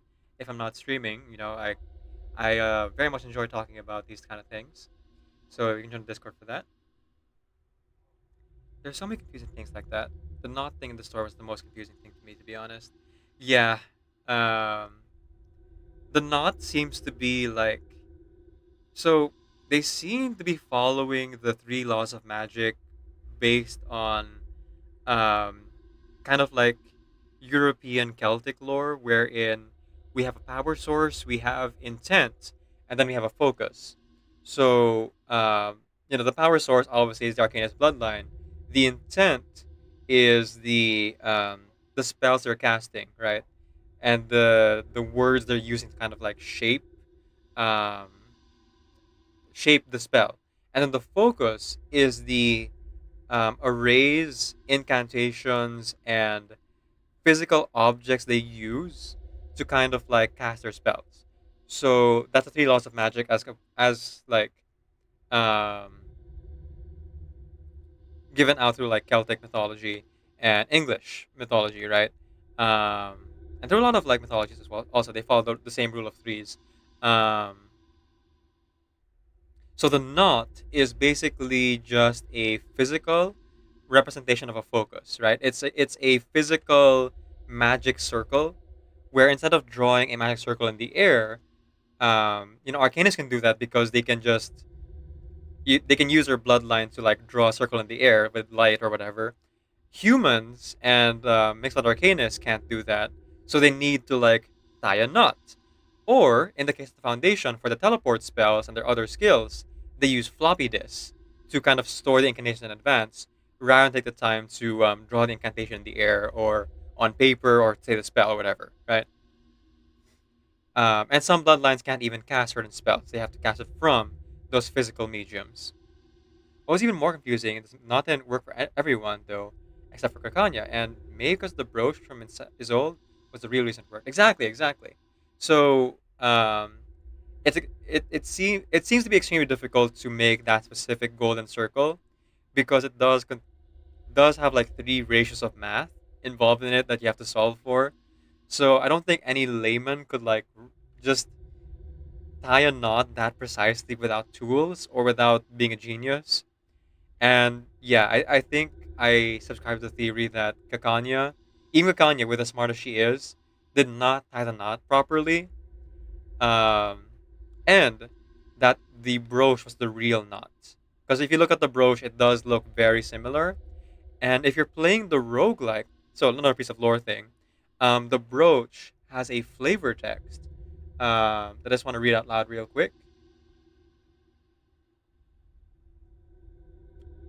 Hang on, I have it saved. The Everheart. A featherlight brooch. Its maker, Isolde, embedded its golden opening with tiny gems. Her movements were slow and gentle, like a devout believer returning a holy relic to its box. Yeah, they added a lot of flavor text. But yeah, it seems to imply that Isolde took a long time to make it. And that makes sense because like the knot is made up of like so many complicated patterns. Um, so you would have to take your time to make it, especially out of metal of all things. If you really want to like weather the storm with it, you know? Doom Yuri and Doom Yaoi. It seems to have worked. Well, that's the theory that we subscribe to anyway. But the weird thing is the brooch isn't really the knot at all. Right, it has all these extra pieces and the jewelry and everything like that. But you also have to recall, the equilibrium umbrella is kind of a similar thing where it's not the whole umbrella, it's the pattern on the umbrella. So it could be if you look at it, the pattern is on the brooch if you remove the gem portions. The gem portions and the added strings to keep the gems in place. If you remove that, you get the shape of the knot. Which is I was able to see like the Reddit post of the trace of that. Um, Unfortunately, I don't have it like linked, but there are images of like artists who were able to like extract the actual shape of the knot within the brooch. But again, it's only a theory for now until it's actually confirmed. But it does seem to be heavily implied considering how the camera focused on it in the scene, both the side story and the main story. Okay. Didn't Timekeeper already have a parasol that somehow connected from the store? No. That was straight up just normal. That was straight up just a normal parasol that Virgin was using for vibes. Um, the parasol that she holds is a normal parasol given to her by Madame Z. On the day that all of her friends were murdered by Constantine. It's a normal umbrella. It's a memento of the mistake that she made, trying to free her friends from the Foundation. It's a reminder for her as to why she took on the responsibility of being the timekeeper to walk in the storm. But it is straight up just normal umbrella. There is no arcane skill attached to it or anything like that. He just carries it as like an anchor or a reminder or a weight. You thought it protected her from the storm? Nope. it seems to imply that Vertin has something tied to her blood with her mother, with Erd. I mean, Erd is the implied mother. We don't know yet if that's true. That allows her to have a constantly active arcane skill, maybe the knot, maybe the golden circle, to be immune to the storm's effects, including the storm syndrome. Because other arcanists, while they can resist the storm syndrome, are not immune to the storm syndrome themselves. Vertin is the only one who's completely immune. On the other hand, though, maybe because she's immune to the storm, Vertin can't cast any skills on her own. She can only cast skills with the help of floppy disks, those physical mediums talked about. So, Verdin herself is what protects from the storm, along with her suitcase, which is a mysterious item which Madame Z and Constantine gave her. It's not clear how exactly the suitcase also meets the storm, but it's somehow tied to Verdin, and it seems to imply it's also tied to Erd, but not quite clear as to how. Like maybe Erd left it behind for Verdin or for the Foundation, and then they gave it to the Timekeeper because Timekeeper is the only one who can walk outside of the storm with the suitcase anyway. So like, not much point to people like running into the suitcase last minute because critters might pick it up or humans, and then they'd be kind of doomed. I mean, it's happened a few times at this point. Um, Specifically in a Night side story anecdote, a bunch of critters picked up the suitcase, and in the main story, a bunch of kids picked up the suitcase. In the story, they imply that her suitcase can only protect Arcanus. So, how does Ezra come along with her, or does she stay at the Foundation? Exactly, he. Yes, Ezra is a he. The implication is Ezra is a trans mask, so started as a she, and then became a he. Seems to be an implication there. And Ezra goes by he/him pronouns. Um, the way Ezra is able to weather the storm is most staying at the Foundation. Ezra like Mesmer Jr. and X have rooms in the suitcase, but mostly stay in the LSCC. Mesmer Jr. especially like hardly ever stays in the suitcase.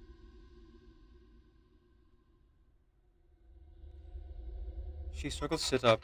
Oh, alarm. Okay. She struggles to sit up from her Tuesday's lap. Realizing her headphones are no longer in her ears, she hastily puts them back in. Only when the familiar country music plays does the itch in her throat begin to soothe. When did you wake up? What happened in this room? Do you know a girl named Bonnet?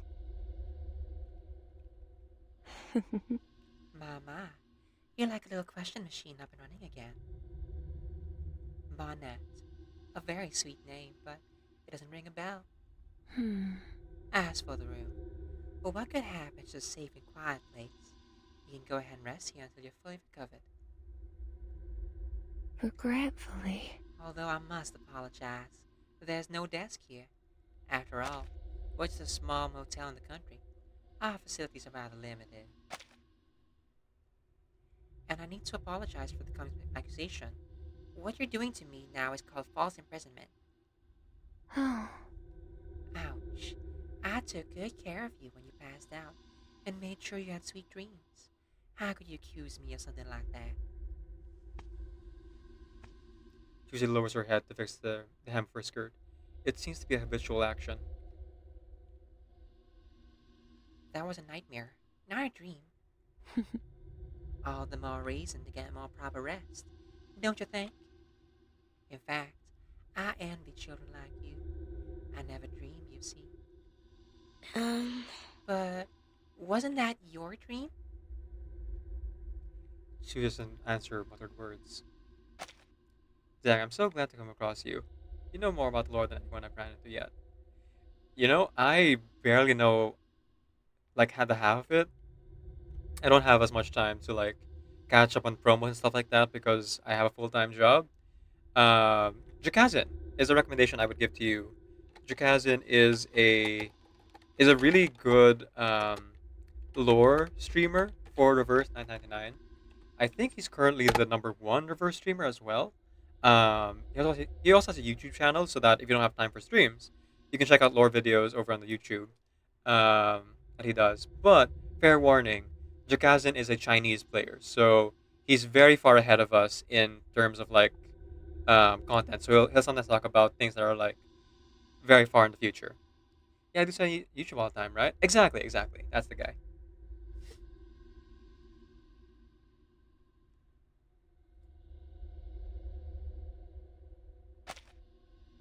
I'm trying to like, even though they're not here, I shout out these reverse streamers because I want to like spread the love in the community and like make sure that we're building a community for reverse streamers because more people need to know about this game, and I want to highlight the people who are helping to like, you know, introduce people more to this game and keeping the game alive. Streamers and content creators are very important for that purpose. But you guys who play the game normally are as important, if not more so, because like, you guys are the ones who are inspired to like tell your friends about it. Word of mouth is the best way to like get people to do things, and to spread the word on games and things you love. Yeah, not enough reverse streamers. It's so dang good, right? I've only convinced like maybe one other person to play the game, and they don't stream. But I love talking with them about it off stream, and sometimes they show up here as well. And I know it's not for everyone. Like visual novels, it's a lot of reading. I get it, but if you're able to like let yourself get immersed, the writing is so good. In in every single like so I've come across in Reverse 999. There's not one that I hated. There's some where I don't agree with the message necessarily, but it's still well executed. That I would recommend to anyone who like loves stories, which I think is all of us. I used to play FGO back a long time ago. Yeah. Fate Grand Order. Yeah, the Fate series. Holy cow, is that a mind trip? I don't play the game myself. Again, I'm a completionist, so I can't play Fate Grand Order because it's already 2 or 3 years old at this point. Um, but I am a little bit caught up on some of the lore, even though no one can say that 100% that anyone understands the lore of Fate. If Neon Genesis Evangelion is like um, the first step, the Fate lore is, um, you know, you made your way to the 30th step, and then realized that there were a bunch of holes in the steps, and you fall into a pitfall, and you've only just begun, and you're back down to the bottom of an abyss. 10 years old, really, really. I thought Fate Grand Order was a bit newer, but no, I guess that makes sense. It was like a game when I was in high school. So yeah, even if I had the time to play Fate Grand Order, I wouldn't play it because my principles of like wanting to experience everything and complete everything if I could, as completionist. But yeah, I still follow the lore here and there because I have friends who play the game, and I love talking with lore stock with other people. I should get back to the highway to feed that guest. Oh, and I'd better buy some groceries while I'm out too. Gotta make sure I have enough food for your meal later. Don't I, little one? Please wait. I have one last question. She points to the crib in the corner of the room. This room doesn't seem like a nursery at all. The crib's empty, and you're not carrying that baby in your arms right now, so... So that really isn't a baby in your arms. What is it then? A corpse? Or a ghost? Yeah, I wonder if the motel is an awakened.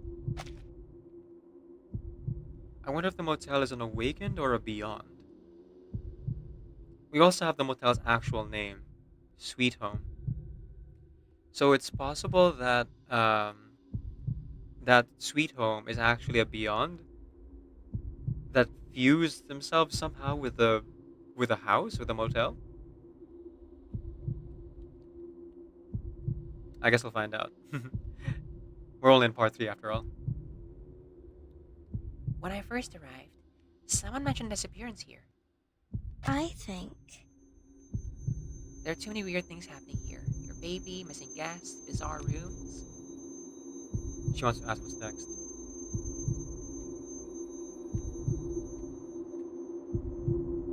You're a sharp one. I like you. Most people are afraid to even ask, you see. Her cheeks flush again. Somehow, it doesn't bring any sense of vigor or health to her face. Instead, it adds a fragile tone to her pale skin. Indeed, there is the report at the end of the main story. But it doesn't specify, like... It says that it's an awakening consciousness. But I don't know if they mean, like, it's a consciousness that... It's a awakening consciousness in the sense that it's an awakened, like, Lucy or Sir Apple. Or if it's a consciousness that's awakening... in a sense, like, it's a young baby. And, you know, young babies awaken their consciousness at the age of, like, 2 or 3. And most babies, believe it or not, most humans, we only get to keep our memories starting from, like, age 5 and beyond.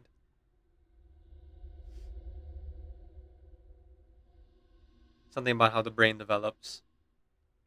And neuroplasticity. Because so much of the brain kind of replaces itself in those first 5 years. It's kind of different than most awakens, since that report implies they can change their shape. Exactly. So does that mean that they're beyond then?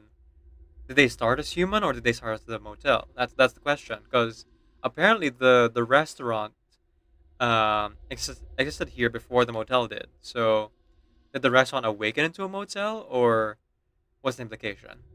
And again, I should just like find out from the story here, but it's fun to theorize and speculate. Her cheeks flush again. Somehow, it doesn't bring any sense of vigor or health to her face. Instead, it adds a fragile tone to her pale skin. She looks at a silver table knife that could bend any time. Oh, you've broken my heart. But... This is my question. But I'll just answer your question. You can't just punish your children every time they make a mistake. Because one day, they'll get used to it, and it won't frighten them anymore. Truth is, the baby's in the swaddling cloth is my youngest and most beloved child. Doesn't want to see you. Gets jealous, you see. That's why it's best to separate you two. Oh, Tuesday has fully adopted Barbara. Ah, the yandere route.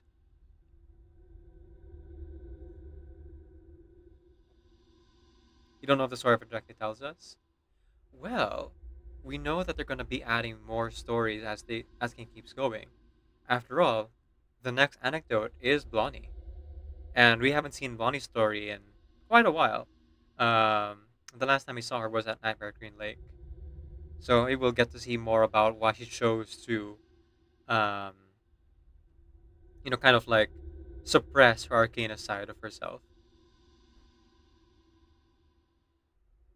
Oh, you didn't read the side story? Cool.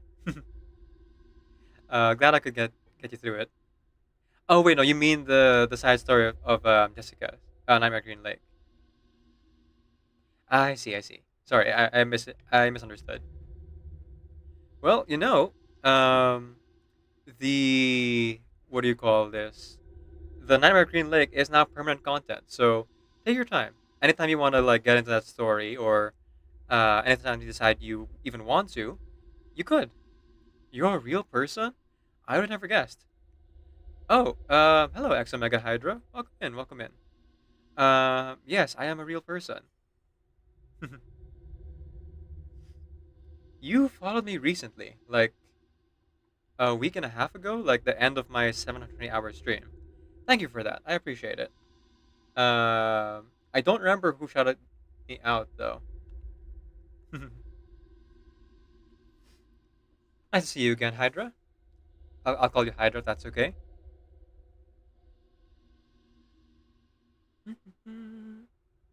Who was it that shouted me out? Was it MJ? Or was it D Loves Cats or someone else? Well, whoever it was, thank you to them.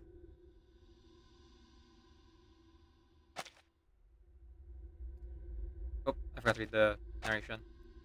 As she says this, she makes her way to the door and closes with a gentle click.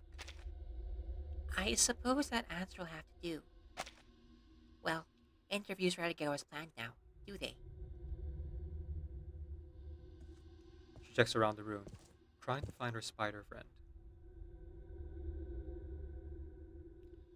She squints and tries to spot the little thing. The good news is she has plenty of time to search. The bad news is her friend seems to be gone. Alright, why not review the information I have so far?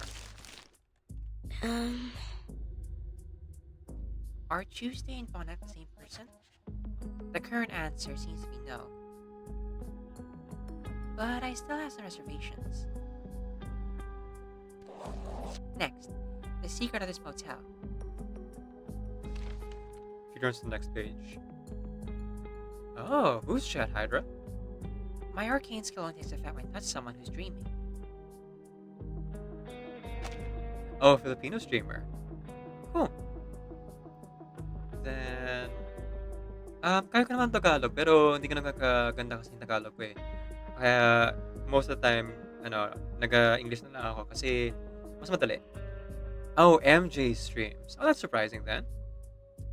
Oh, I guess you're new to MJ streams then, because like, I've done a lot of collabs with MJ, and I'm technically in the voice chat with MJ right now, but I disconnected because like I didn't want to bother. do do do do do do.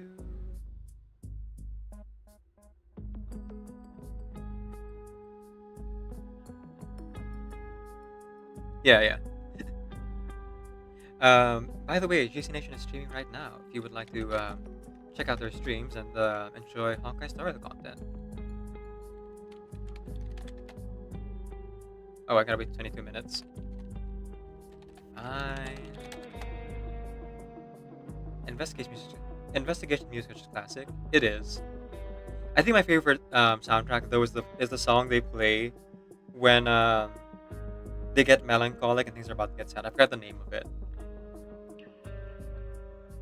Yes, that I remember. You're the height of the silent poetry. I see. Right, I saw your poetry in Discord. Man, you were able to like write 3 or 4 pieces of poetry in like 20 minutes. I'm glad you found your groove. The music in R999 goes hard. It does. When I entered that dream, I had one hand on Tuesday and the other on the floor. I think. And he just said she never dreamed, so. Oh. She was in the baby's dream. My sweet child. Have you figured it out? Then maybe it's a dream for Ghost? The ghost is someone who died in this motel?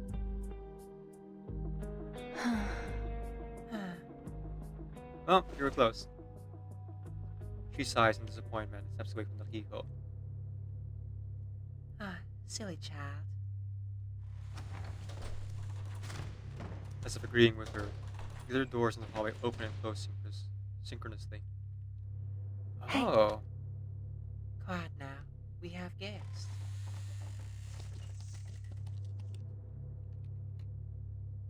Door beside her opens, spits out a something? What was that? And spits out a spider. Leave them. She could use a few spiders to keep her company.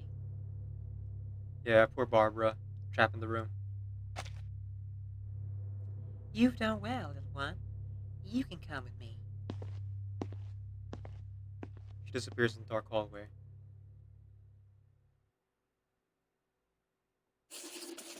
Oh, that was part 3. Sorry, I'm going through it a little bit slower than usual because I'm having too much fun talking with you guys. So sorry to the folks who want me to make progress. But for YouTube, I'll be editing this down so that it's more cohesive. So don't worry about that. But it looks like we won't be finishing the side story today. I might come back and do it again tomorrow. Yeah, tomorrow.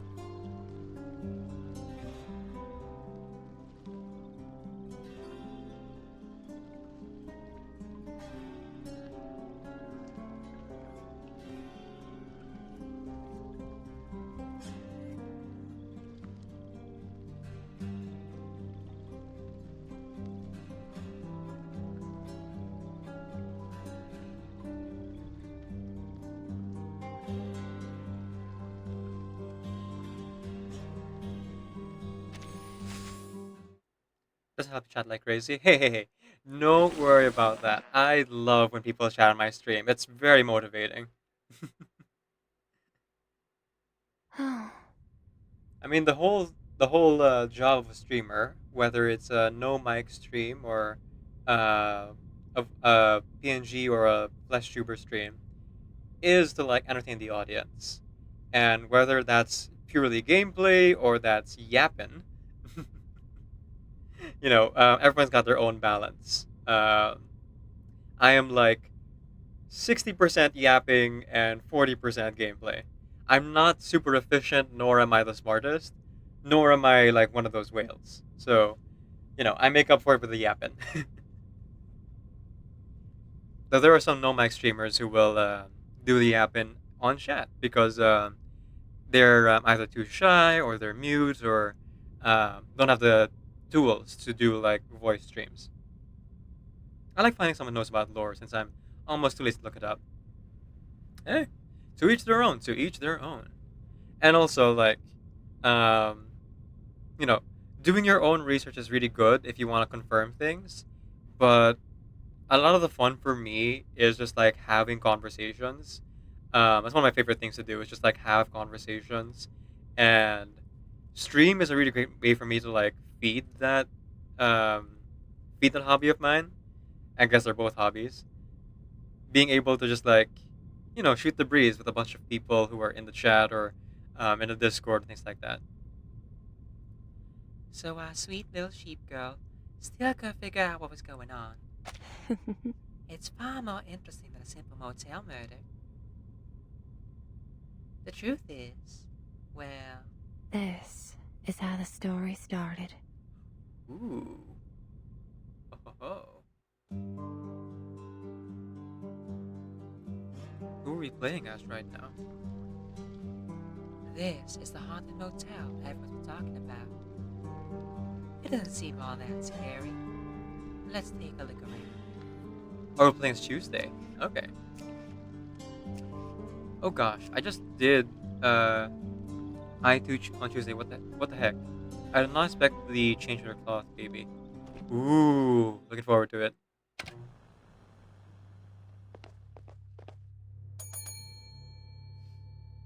Looking forward to unlocking her myself. Oh, okay.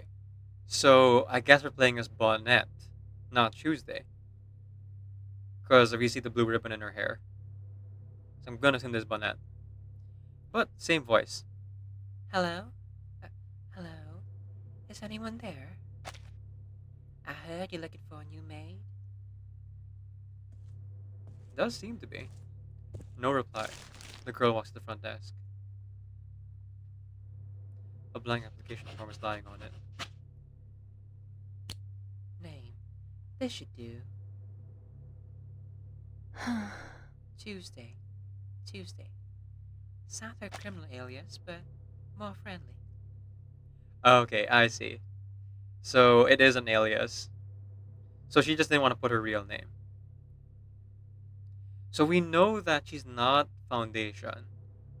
So it's possible that she's Usha, and there's like an investigative reporter. Maybe? Then again, we know that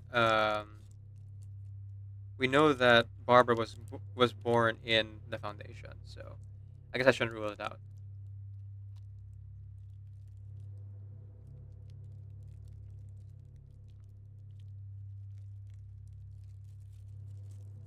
Excuse me, just had a piece of chocolate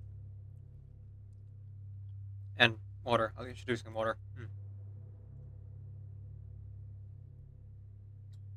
Me neither.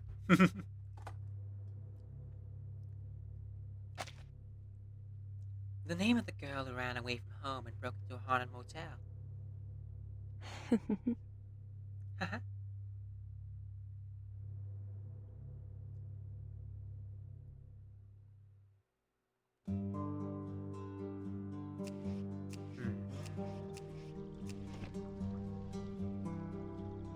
Watch out!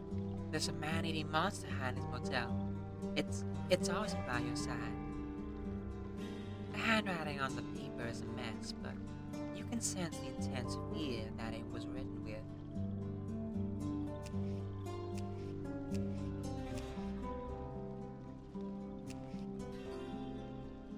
Maybe I'll check the rooms.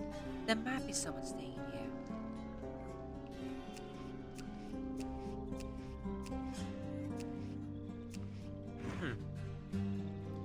Are we gonna be chased by a monster?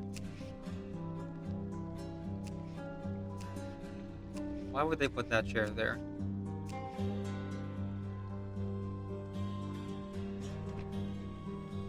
Doors tightly shut. After knocking, faint laughter comes out from inside.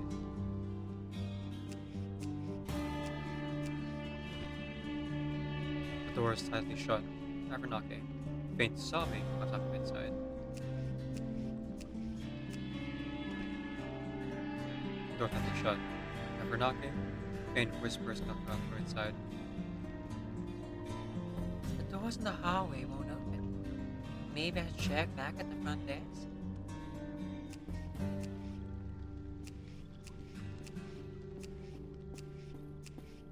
Spooky, spooky doors send shivers down your spine.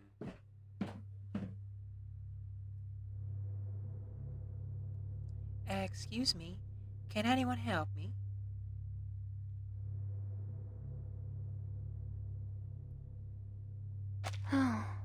I'm hungry and tired.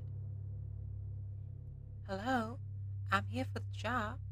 I filled out the form downstairs. There's no sound but the echo of her own voice. She knocks on every door, but not a single one opens. Lauren. Hmm?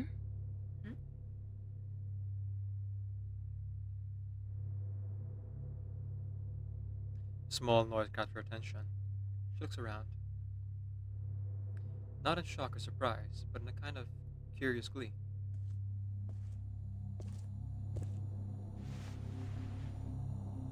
Standing for the source of the sound, she bends over to look through the keyhole.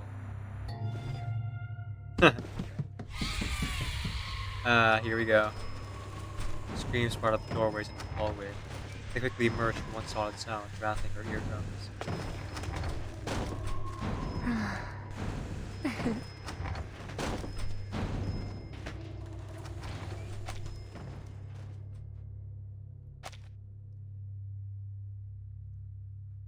Oh, do you need something? How can I help you? My apologies for the noise. I didn't mean to inconvenience you. It's just the baby.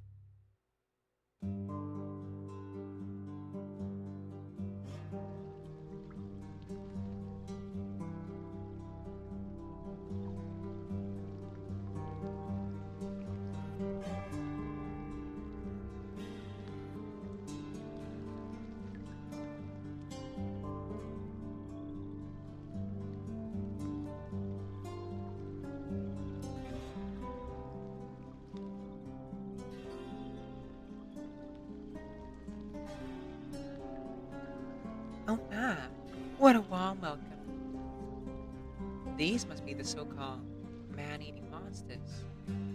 They're too fast. Perhaps going to the front desk is the best idea. Maybe I can use these arms to block their way. I knew it. I knew it. There we go. Ooh, I did not last long. Oh, shoot. Ah, well. Meant to hit undo, not reset. Gosh dang it. Thank goodness for the skip buttons. Yeah, we saw this, sorry. Yeah, I kinda messed it up for myself with it first. Yeah, exactly. You know too much? Yeah, kinda messed it up first time. Yeah. Exactly.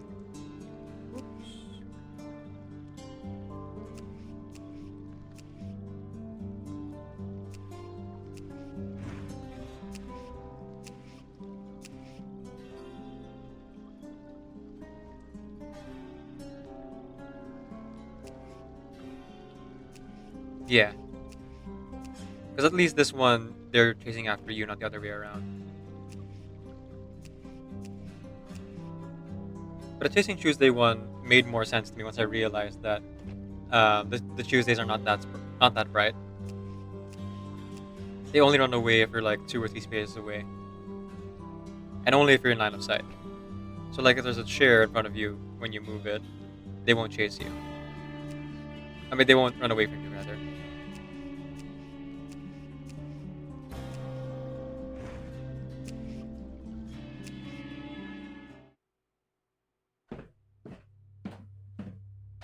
Skip.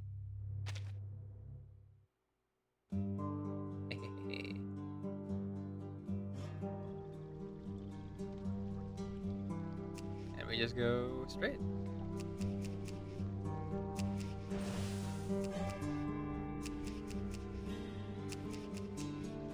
Later. Oh, a door just appeared. Is this a welcome ceremony or a clumsily laid dream? Probably the latter.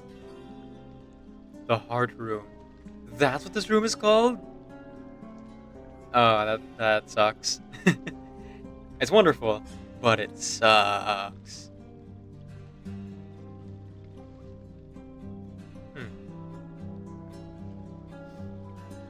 So I know the chairs only last 1 round. 1, let go, 2, let go, 3, let go. This is blocking the way.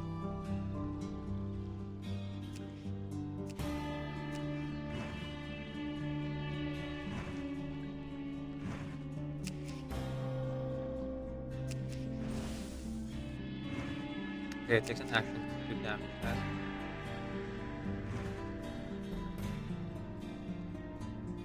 Oh, I could have moved the closet. Interesting. Okay. I'll stick to my path for now. I think it's okay that I didn't move the closet. Yeah, it's a simple thing.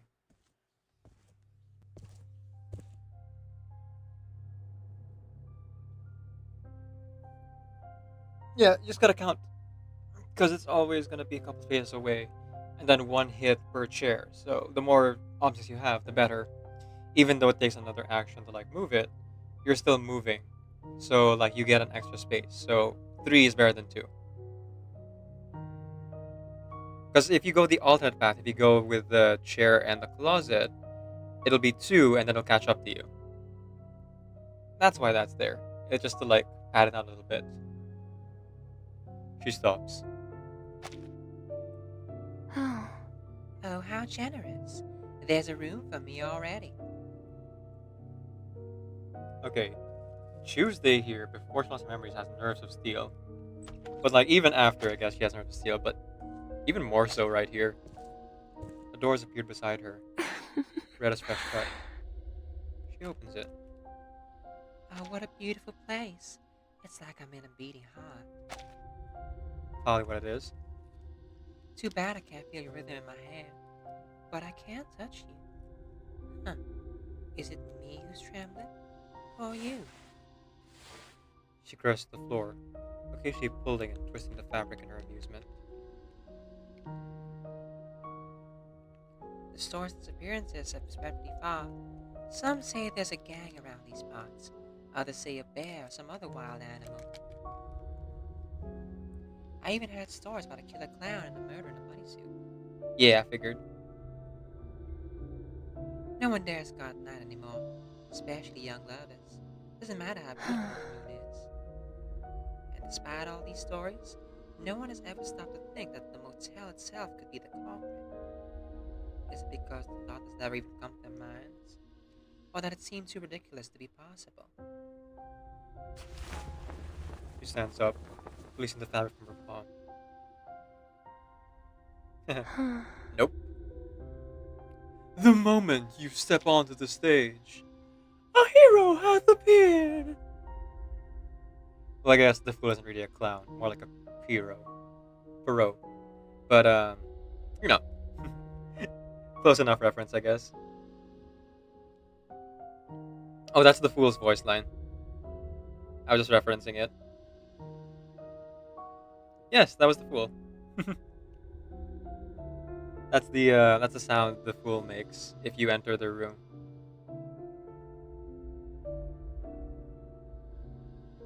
One of my favorite characters for sure, and had a nice little bit in Charlie's anecdote. We stand the fool. Pronouns the/fool. Are you trying to ascertain my gender? Huh. Unfortunately, the fool hath no gender.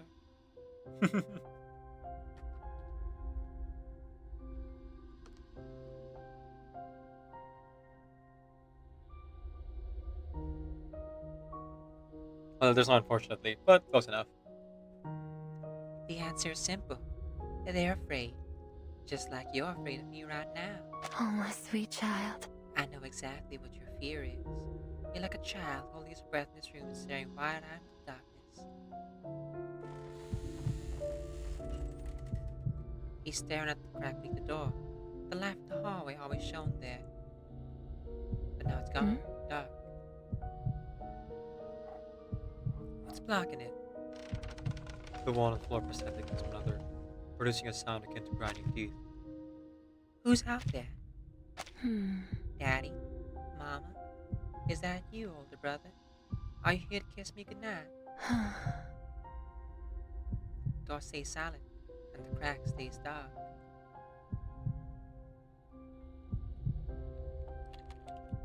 Her mind races, tries to make sense of what she sees. Maybe it's a rat or a kitty cat climbing through the hallway door. Hallway window. Bang! A window slams closed in distance. Finally, the light returns beneath the doorway. And in the dim light... Oh, there's two actually. Bang! A window slams closed in distance. Finally, the light returns beneath the doorway. And in the dim light, he realizes he made a mistake. Whatever it isn't. It's in his room, outside the door. Gusts of wind surround her in a fearful, painful howl. Yes. Yes, fear often comes from the loss of control, from the unknown. But... Poor child, facing all that alone with nothing but a blanket to defend themselves. Spent that night with eyes wide. He spent that night with eyes wide open, but once the morning light came, there was nothing but an empty coat lying in front of the door. She hears footsteps coming towards her. But that coat wasn't his, nor was it any of his family's. Who left the coat on his bedroom floor? He still wonders to this day. Intriguing. I can tell that you're still a child yourself, needing care and companionship. Maybe you could use a maid to tell you bedtime stories and a friend to spread fear for you. What do you say? Dang. Okay, so she was already like this. Even as Bonnet, apparently. She was already spreading fear like this. Maybe?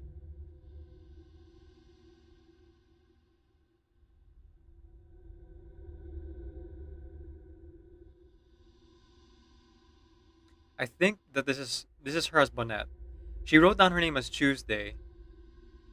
But I think that at first it was supposed to just be an alias, but it became her real name after she entered the motel.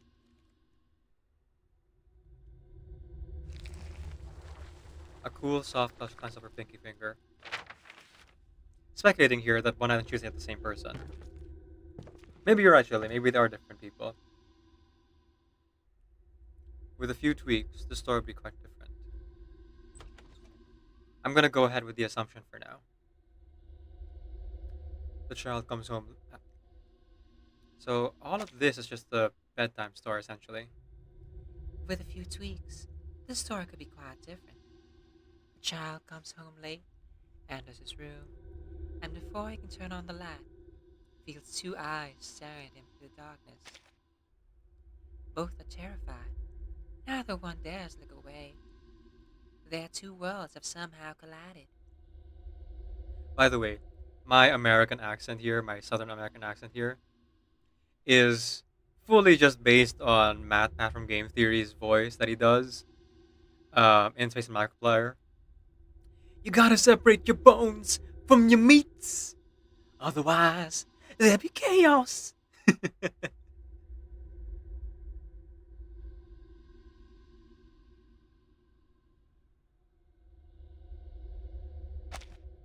She recognized what's gripping her pinky finger as a child's hand. Aww. Cute.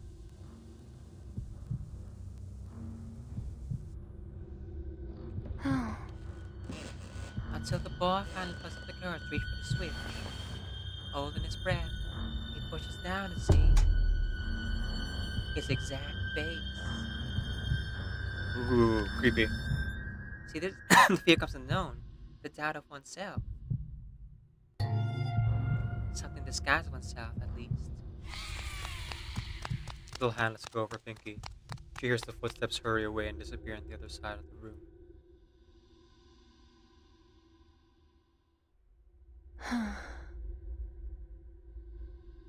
You still can't trust me, but that's very sensible.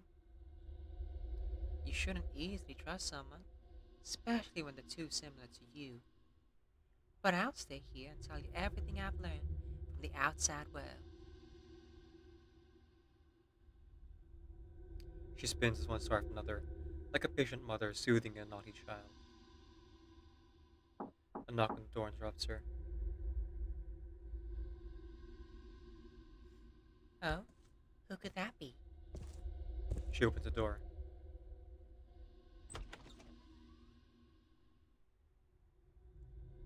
So long. Can I help you? The gaunt lady in front of her doesn't answer. Instead, she starts unbuttoning the maid uniform she's wearing. Soon, the dress is off. She neatly folds it and puts it down next to the door. Without a word, she turns around and leaves. Well, well, well. Witness the entire motel creak open and closed, and the sound of rusting and scratching emanates from within its walls. She realizes an expression of its joy. Thank you kindly.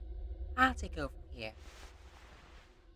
Tuesday bows deeply to the now former motel maid and picks up the uniform she left. From now on, she will be the maid of the motel and the owner of a house that feeds on fear.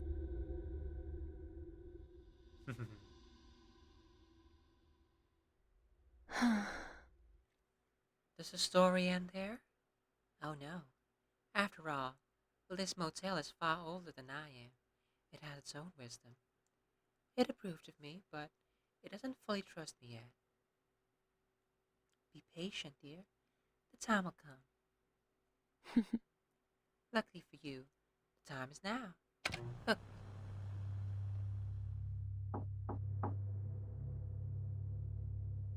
Sir, did you call? It's the motel maid. Please open the door. Sir? No response. She puts her hand on her chest. Her heart is beating faster than usual. She's always been good at peering through keyholes. She's done this since she was a child. I wonder if... What was her name? Katharina? Anjanala? Dolores? I wonder if the succubus lady, whose name I'm forgetting right now, the reason why she was starving was not just because she was missing her partner, but also because the house was feeding on her fear. Kimberly! There you go. Thank you. Kimberly.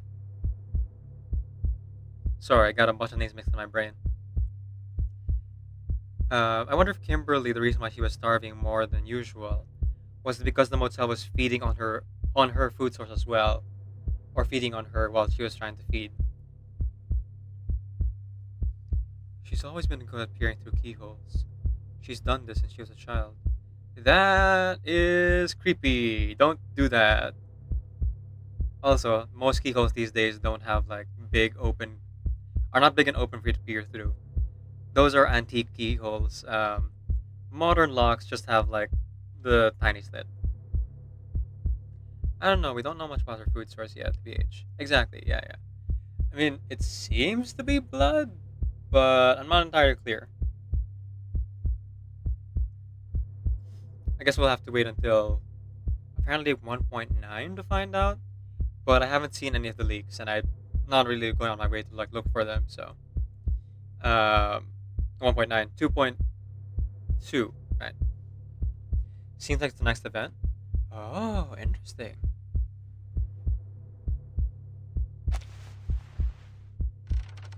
I'm also really bad keeping up with bookmark thing. The weight of her body makes the door groan and creak. There's a faint scratching. Scraping sound behind it.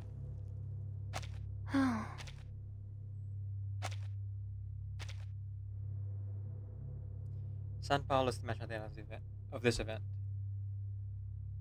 Ah, okay. Also, jump scare eye. Yay! I mean, it's already the fourth time we've seen it. It has. The first time I got spooked. The second time and third time I was like, oh, it's the eye again. And then now I'm just like, it's the eye again. That's the thing with horror games. You just have to kind of like desensitize yourself to it. Not that I am any amount of brave. It is purely just getting used to it. I don't play a lot of horror games, but I do enjoy them on occasion. She's also used to the sight of a dead person's eyes. Another poor guest. Oh. Well, we know the motel doesn't directly murder them, so probably someone who drove themselves mad and threw themselves against the proverbial rock, so to speak. Unaliving themselves. Okay, so I just went all in on Tuesday, lol. R10, I3 level 60 plus res, pattern unlocked. Heck yeah, let's go. Oh, I'm on part 4. Okay. I have 30 more minutes I could probably stream. What time is it? Yeah, it's 2 hours 40. I'm gonna go ahead and play an ad real quick though, because otherwise it'll play while we're raiding out. So I'll see you guys after the ads. When we get back, we'll be doing one last part. We'll continue the rest of the side story tomorrow. Oh, and, actually before we run the ad.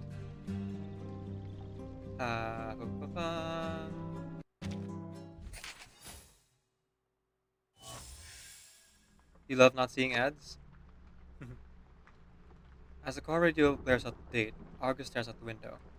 She quickly changes channel, looking for something more appealing. A soothing country tune flows in the speakers. Happy birthday, Argus.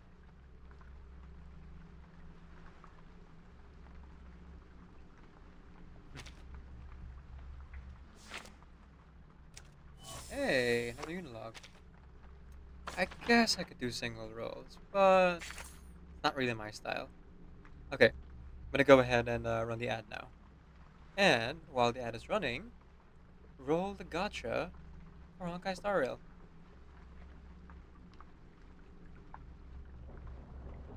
Argo's a lot less interesting than Tuesday in this event, in my opinion. To each their own. I found them equally interesting to me.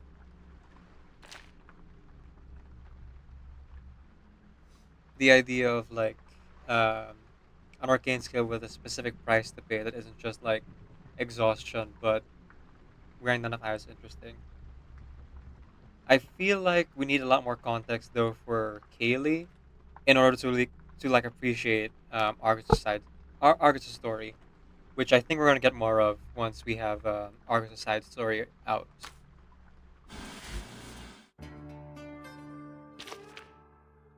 Oh, they're rerunning the Revival Uluru games alongside the side event. Oh, interesting. So I guess we have the nostalgia shock. Well, I mean, isn't she dead now?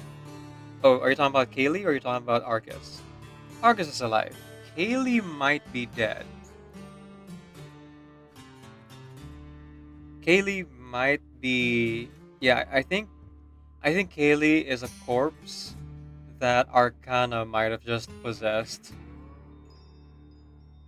She doesn't have the same colored eyes, and then at the very end, I think um, we heard Arcana's voice come out of Kaylee's mouth. I'm not entirely clear or sure on that.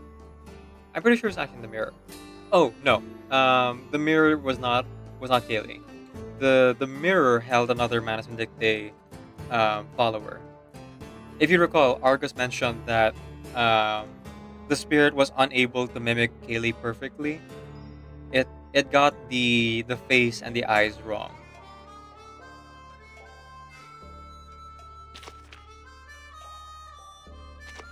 I thought you meant like Kaylee being dead, as in like whoever Argus knew.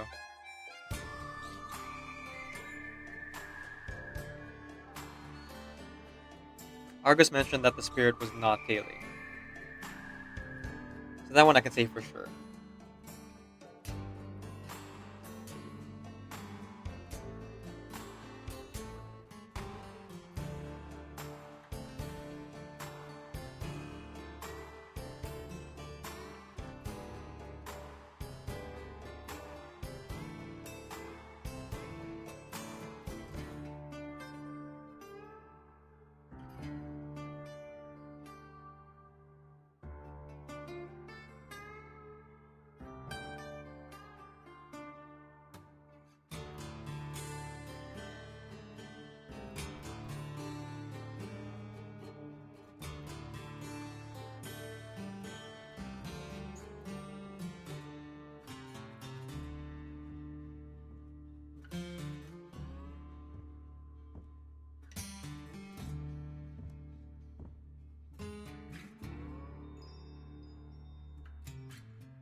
Oh, right. I was gonna roll gotcha. That's what I had. Oh, I saw it up. I thought Tuesday mentioned that someone got caught in the mirror, and I assumed that was the real version of her. What's on the interface of the original version? Ah. Nope. But not a bad theory, for sure. Like, that was kind of my thought process as well, until Argus straight up said that the thing in the mirror was not Kaylee.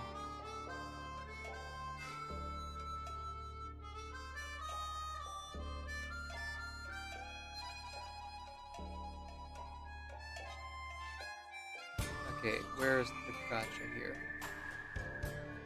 I'm only playing this game for Lady Wright's sponsorship, which is currently pinned on top of the chat. Honkai Star Rail. I'm not really super interested in it, to be honest. The story isn't really grabbing me, but that's also because I'm skipping it so I don't get sucked in. Ah, here's the battle pass. Cool.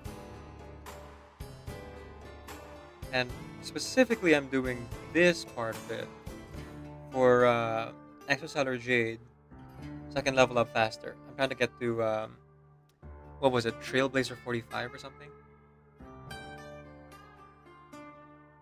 before the sponsorship ends. It's pretty decent, but because it's like a year old at this point, and for other reasons, like I didn't start it on the day one, and principles, I only play up to 3 gacha games at once. I'm not really playing it.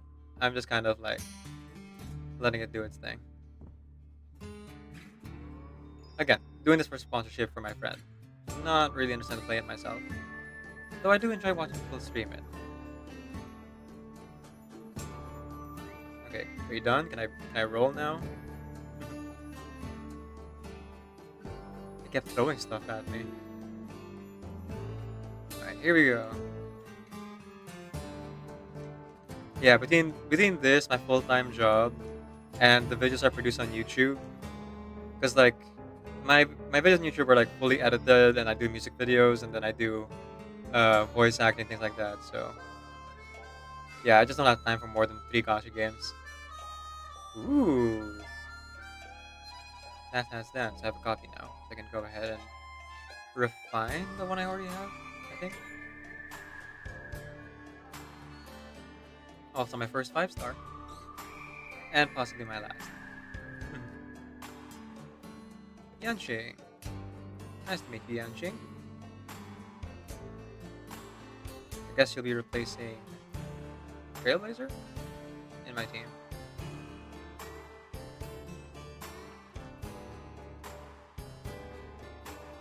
Let's go ahead and post that patch Andy.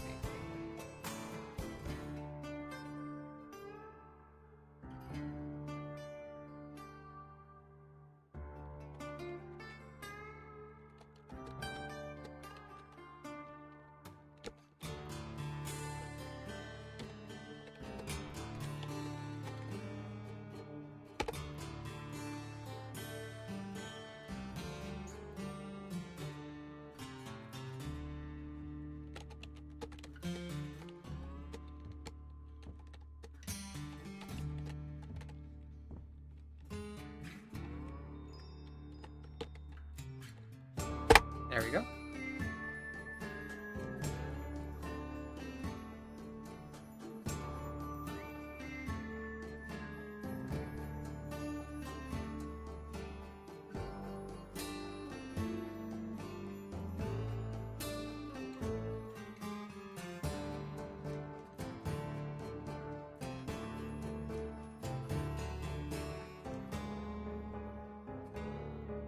Okay, back to it. Ad is now over. Welcome back to the ads, everyone. Once again, just want to thank everyone for sticking through them. People who watch the ads and subscribe and use bits, that ad revenue goes towards the commissioning of art for my artist friends. So it's an indirect way to support them. And if you want to support them directly, go check out their Ko-Fi pages and maybe commission some art for yourself. Okay, let's get back into it. Oh. Your aura. Okay. It's calm. Well, I guess I haven't really done any dailies, have I? Your aura. Romantic? I'm not sure it is. Wandering isn't a farewell or a reunion. It just is. We wander for wandering's sake. It's a way of life. On my journey, I've received many things, including these scars. Right? The manager asked me to Mercury's paint really over interesting. them, but I see them as cracks in the porcelain, allowing the colors of my life to spill out from within. Yeah, the vocal fry. I just love her personality of like wanting to help people whenever she goes. She builds communities, but doesn't necessarily stay in them. Only for as long as she thinks she's needed, and then moves on to the next community to help out. And at no it doesn't seem to be for any necessarily like monetary reward for herself either. She just kind of like goes where the wind takes her, and does her best there. My journey is endless. I have walked, and I will keep on walking. Feels too aloof for you? You're more of a Kanye fan? Yeah. Kanye definitely is the, what do you call this? Romantic? The easier I'm not to sure relate it to. is. Wandering isn't a farewell or a reunion. And I kind of agree with you there. It just If I have to choose between the two of them, yeah, I would choose a we Kanye. wander for wandering. I just love both their personalities, to be honest. It's a way of life. There are very few characters in this game that I don't like the personalities of. Like outright. I mean, maybe there's a few that I don't necessarily agree with, like X, or Medicine Pocket. But there's no like character that I outright hate or anything like that. Akanya though, with her whole thing of being like a proper lady who is trying to break away from the image of a proper lady at the same time, is very funny to me. And the way that she kind of like contradicts herself, but that is the reality of socialization, is that you are trying to work within the bounds of Breathe in. social common sense, while at the same time And kind of like trying to Accept new do good energy and be part of the and system, release the old. So there's a The weird universe is contradiction within there of us. We are one with the earth. Kaganyo wants the world to Evolved, change, a bird flew into my but is room. not willing to Couldn't change hear the its world all that much. If that makes sense. Like she's working to change the system within the system, and it's a bit too obsessed with Freud. I'd never thought to travel by Because suitcase over the before. time period, Freud is probably It's so convenient. the most advanced, like Every closest time I step to our outside, modern I find myself in a new psychotherapy as we have today. A lot of it, is kind of outdated and not really what do you call it, accepted in the wider medical world. But for her time period in the 1920s, um, it is impressive that Freud was able to, propose those many theories about diagnosing the root cause of a mental health issue through interpretation of dreams and through like symptoms rather than trying to shove medicine down patients' throats and treat the symptoms, not the cause, which would later be adapted into therapy, actual therapy. Honestly, Access Island was so good, I kind of liked it more after it. It's a bit close to home with what happened recently here in the US, though. Yeah, yeah. Access Anecdote, I have mixed feelings about it. I really love the story. I can't, in good conscience, condone murder, but the justification of it is, did X really murder them? If it was all just a Rube Goldberg machine of nature? Or did X even know that that would happen? Plausible deniability. That's the end of the game, Your Honor. Evening, Kaji Sensei. Welcome in. Welcome in. You're joining us here towards the end of our stream here, and before we end, before we no, not before we end, before we wrap up with like last 20 minutes of the stream, shout out to Kaji Sensei, bilingual Japanese American, right in. Japanese English streamer. We do Rakugo together sometimes. He plays the bass guitar and a bunch of variety games, as well as does maker and craft streams, building models and things like that. Also, if you'd like to check out Kaji Sensei's Japanese lessons, if you want to learn Japanese, go check out Kaji Sensei's Ko-Fi page. Oh yeah, for sure. The bad guy in X Anecdote is not a good person. I'm not saying that that guy should have been accepted Foundation wholeheartedly, no questions asked. The guy definitely belongs in jail. What I can't agree with is the murder. Again, in good conscience, I don't like believe that murder is a good solution to any problem. It's just kind of the end,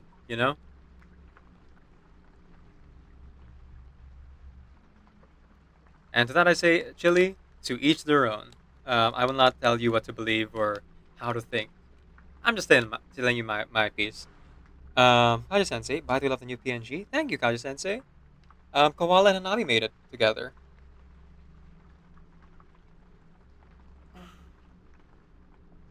Yeah, okay. Let's go ahead and jump into the last one we can do for today. I'll continue the rest of it tomorrow. I guess I'm doing reverse 1999 3 times this week because I have plans for either Saturday or Sunday. I'm still not sure which one.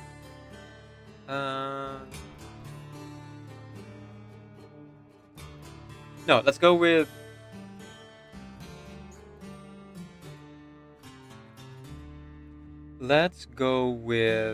Sunday for reverse 1999, where I will be playing a series of Dusk, Rhapsody of the Moon, at 99 Delirium. The nightmare difficulty, so to speak. Yeah, I'll do that on Sunday. So Sunday my time would be 7 p.m. Eastern Standard Time would be 6 a.m. You're only at 40? Yeah. I mean, I'll try. I'm not saying I'm actually going to be able to do it. I'm just saying that I'm going to try to do it.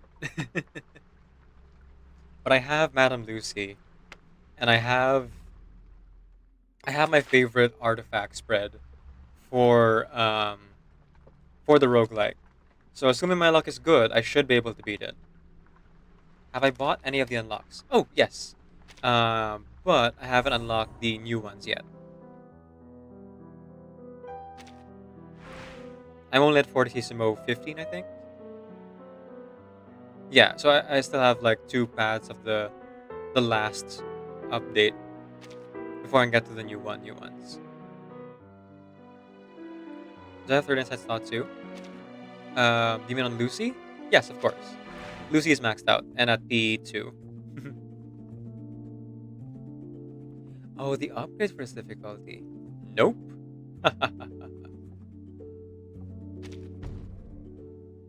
So I guess that's a bit of a handicap for me. So literally, I did one run of a series of dusts with 18 just to unlock the maximum 99 Delirium.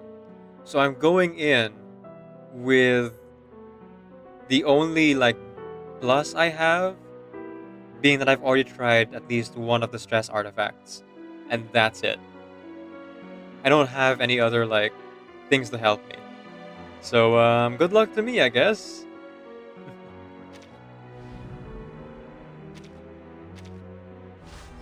I did max up branching paths though, so it shouldn't be too difficult.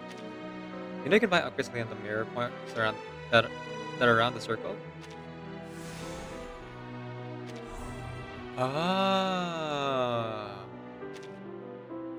Okay, I can do it now.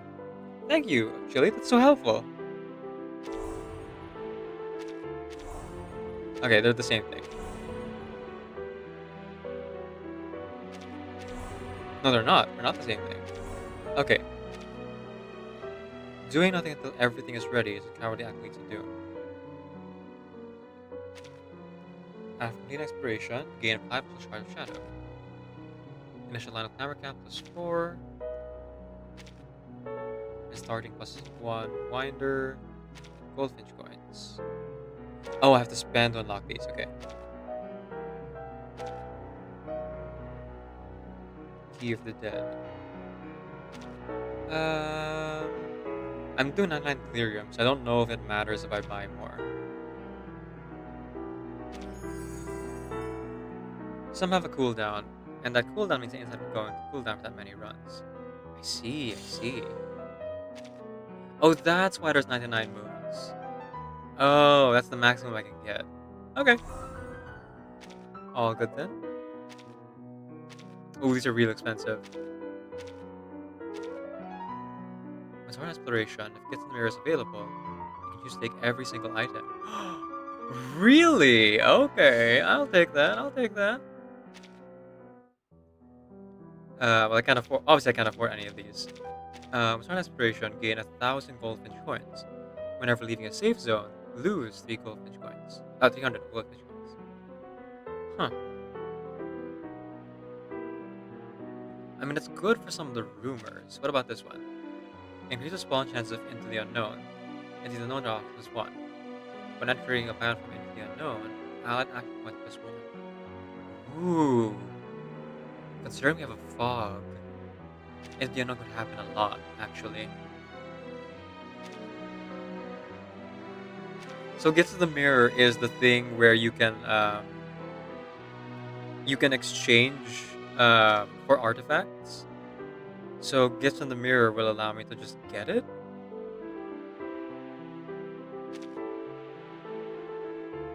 It's pretty darn cool. Well, we'll see on Sunday.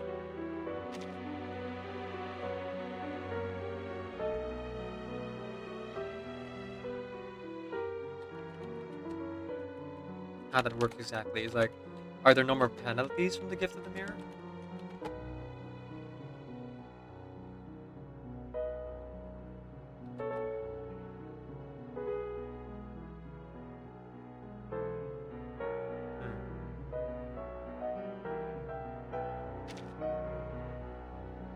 No, it's in the safe zones.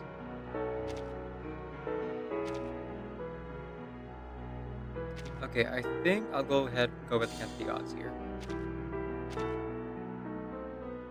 Yes, the one that gives you free artifacts. Exactly, exactly. That's the one.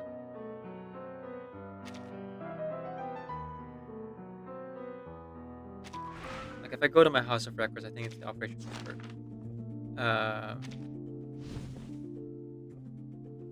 Maybe. That doesn't mention the gifts of the mirror here. But yeah, the thing that gives you free artifacts, essentially. For a price. Max. Indeed. I've never done it because I'm scared. What sub difficulty are you going to plan to run it at, Max? Indeed, 99. If there's anything beyond that, I don't know, but max for right now, I guess. This whole time I was like wondering what Instinct was about. It's just these things. Kinda wish they would tell you about these things in the I button here, but well, no, that is something they should improve. I can't make excuse for that. They should make it part of the I button here. People wouldn't really necessarily know to click on the mirror shards. So thank you so much for telling me that. Oh, Fortissimo. I've only unlocked up to 16, so I don't think I'll go that high. Oh, 17. Yeah. We'll go Fortissimo 17. I don't have Fortissimo 20 yet. Hey, Knight of Camelot, welcome in. 20 is brutal? It is.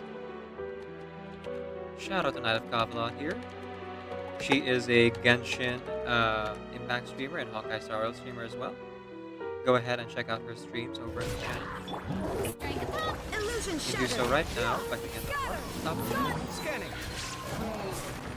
I'm doing good, thanks for asking, Camelot. Julie, how are you? I know that you haven't been streaming with, you know, ads or subs on because of the whole UK tax thing, but are you still having fun streaming? Anyway, I was supposed to like get into the story here, because you know I do have to like go soon.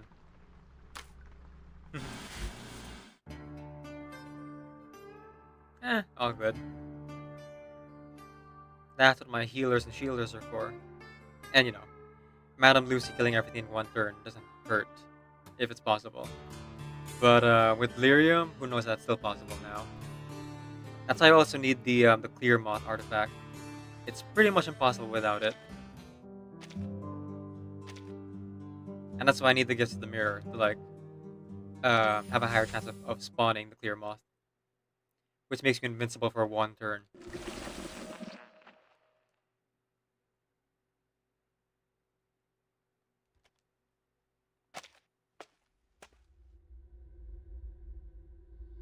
How many times have I told you not to eat things off the floor? Several guests have asked me where Mr. Jaden's gone. It's getting difficult to come up with excuses. You promised to let some guests leave here alive so that the story's about to go further. Remember? But now between you eating them and those cultists sacrificing the rest... Oh. Soon we won't have any guests left. The wall's shaking the satisfaction. This is not open for discussion. No more eating dead guests. You hear me? Don't get involved with the guests' problems. Let them figure things out themselves. Aww. Sweet Home, in its weird, twisted way, is trying to provide free therapy. You know? Freudian therapy. Very invasive Freudian therapy. And getting a lot of people killed. But, like, they're a baby. They're trying their best. It's not just a little hungry. Just a little bit. Just nibbling on your fear. Kind of like those fishes that eat the dead skin off your toes. You don't need your fear, so let the house eat it. But then, unfortunately, a lot of the guests like either go insane or are driven to throwing themselves mad against the rocks. Yes, I saw you were playing Nikki lately. Um, it seems like it's a lot of fun to those playing it. It's just not my thing, I don't think. Again, I don't have the time to play more than 3 gacha games at once. The Xeno officer, yeah, poor guy. It looks like he was stationed there to monitor the management dictate and maybe Kimberly as well. I think Kimberly was just playing dumb. Um, but the house was like trying too hard to like help him with whatever he saw of the footage of Arcana being blown up by the vacuum bomb. That he just couldn't handle his guilt and you know PTSD. Poor guy. The sound of hurried footsteps on the wall disappeared in the distance. Yeah, Infinite is more of a cozy game, and I don't have time for that right now. And the more time passes, the more like missable stuff there'll be once I finally start. If I finally start, um, so I don't think I'll be playing Infinite Nikki myself, unless I get sponsored. If I get sponsored, maybe I'll play the game. But I haven't got a sponsorship in a while.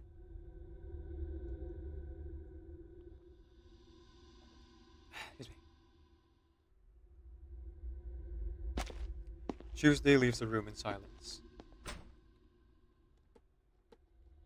We had our quarrels, but that was a long time ago. Oh, this is Tuesday just recounting how she met the house. Sweet home. How do we solve the issue? Oh. Let me think. I suppose there was a little conflict.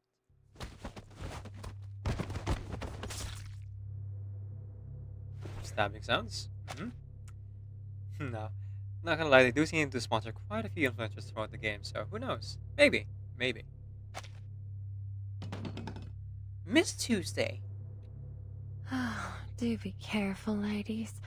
The blood will be impossible to remove once it seeps through the carpet and soaks into the floorboards. His old sounds. But don't worry yourselves. I'm the maid. It's my job to clean these kinds of things. Sorry, I suppose I'm feeling shy today. My apologies for bothering you. Actually, I want to thank you for cleaning up after us and giving us a place to stay. She steps over the body lying on the ground, as if her fallen branch had a dead person.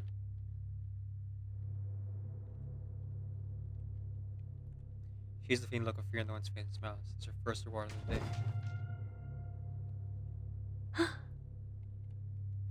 What's this? Is that me? Is that a vision of the future? The figure touched against the door is indeed her. The puddle of blood beneath her is painted the floor dark red. There's a knife sticking out of her chest. She reaches for the wound. It's soft and warm beneath her fingers. Interesting. Who would use a butter knife to kill someone? It can barely cut a slice of bread. A faint voice comes from behind her. Miss Tuesday. Yes? Is there anything else you need? You're shaking.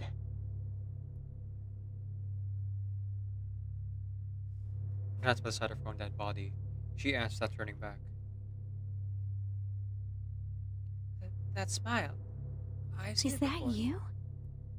Christine from the farm. Okay, I think this is the house causing hallucination. Susie turns around to meet the woman's eyes. She ignores the knife clutched in her shaking hand. Aw, you remember that girl? Oh, of course I do. She scared the crap out of Fox. He still won't go into the forest alone. Ever since that day, he's talked about eyes in the forest that he went in. His eyes would be pulled out and hung in the branches. And Jacob still thinks there's a ghost in his attic too. I'm sorry to hear that. Oh, Christina's one of the guests. She never wanted to ruin anyone's life. I know. I know. She takes a step forward. It was her life that was ruined. She could have gotten married, lived in a cabin near the farm, and visited her parents anytime she'd liked. They never should have let those two fugitives escape. Those monsters even shot the kids. Blood drenched the couch. No one ever saw Christine again. There were all kinds of rumors that she was killed and dragged off somewhere, or that she ran away and starved in the fields, or even that she left the fugitives there herself. But I guess you came here, huh? I understand, given what happened. Oh. Is that all you wanted to say? Huh. So, maybe not, Bonnet? I can't tell if this guess is hallucinating or not.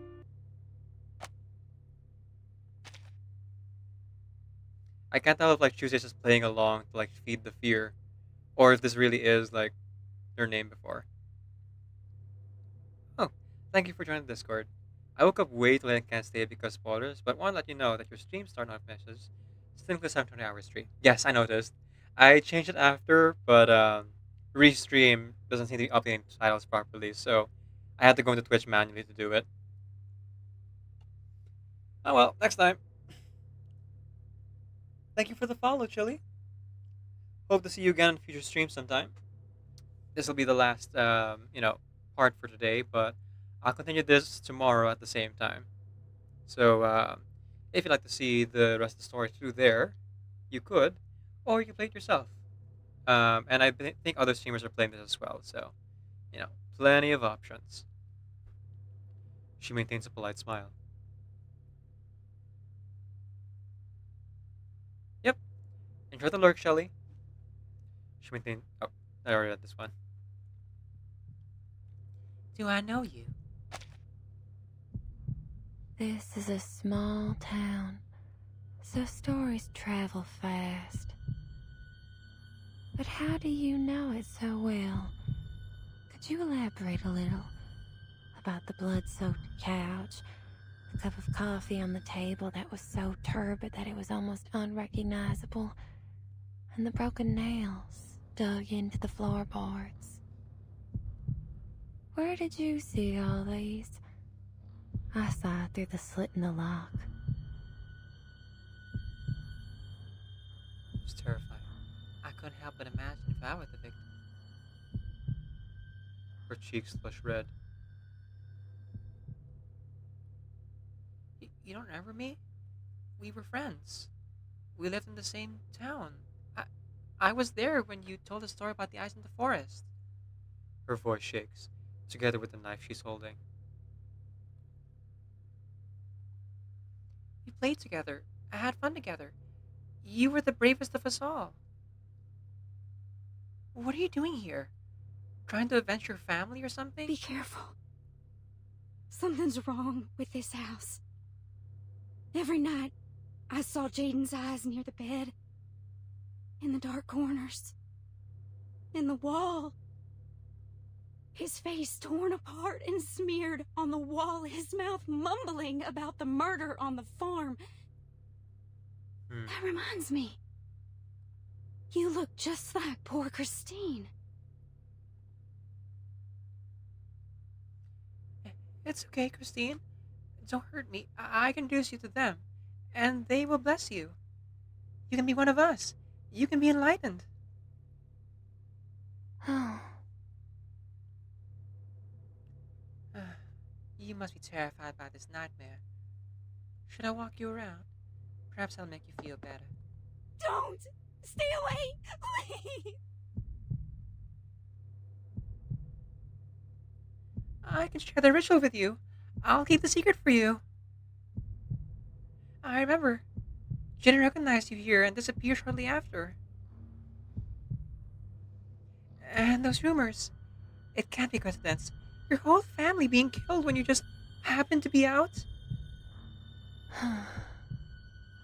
Okay, so... It's a crying shame that I didn't die with them. Okay, so Tuesday's just playing a role here. He's not actually Christine. Oh, I won't do it to you now. but I can't make any promise about later. So run, Missy. Run away while you still can. Step by step, Tuesday walks towards the quivering knife as it touches her chest. As fear overtakes her, she drops the knife and rushes down the stairs. Tuesday sighs, bending over to pick it up. This knife is far too blunt to hurt anyone. She hears the front door open and slam shut. The footsteps fade in the fields outside. Another satisfied customer. Laughter echoes from the walls around her. Christine. I didn't tell you the story so you could pull a prank on me. Okay. Now use them to drive away useful guests. She feels the floor shaking as if a child is running unseen downstairs. Even if you scare all those critters, cultists away, my mind won't change, so stop eating and killing them, okay? It's not funny. And please, try and make up a better story next time. Alright, you can do whatever you want with this body, but this is the last time, understand? Sure. There will be no next time. There was in fact the next time. A door slams shut behind her. She ignores the motel's bad temper, putting the knife away and fixing her ham as if nothing had happened. And she steps over her own body.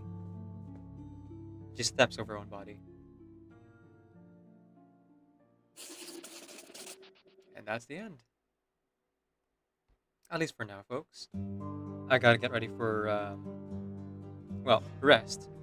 Oh, not the end. Not the end. Okay, sorry. It's still going. We're still going. Alright. I still got a little bit of time. I'll rest after and then get ready for work. Such a naughty child. Ah well, today's work isn't done yet.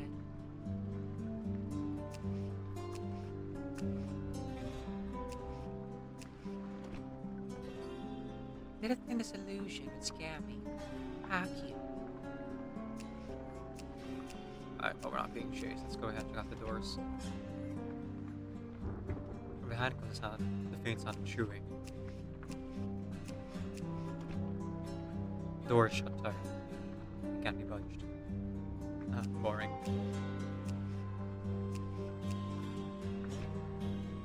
The door is shut tightly, it can't be budged.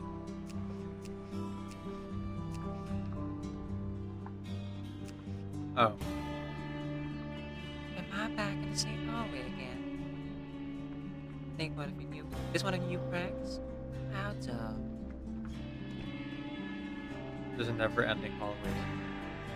There's a never-ending hallway in the motel. If you accidentally find yourself in it, be sure to follow these rules. Pay attention to any unusual things in the corridor, including changes in decor, or doors suddenly open or appear by themselves. If you notice anything abnormal, immediately turn back.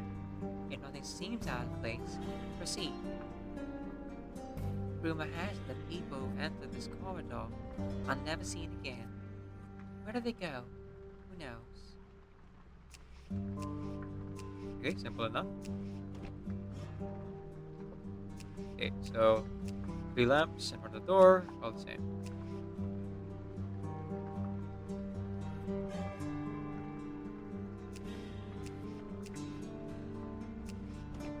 Yeah, in one of the infant hallways.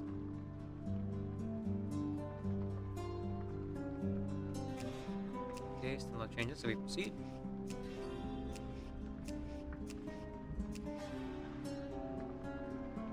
Oh, actually, there is a change. This door is a different color. Okay. So, this is a small thing. That door is now red. Good luck for the colorblind, folks. Okay, we turn back. And then proceed onward. Alright, turn back.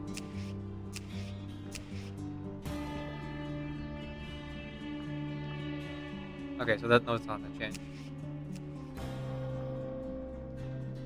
several open doors. Let's turn back.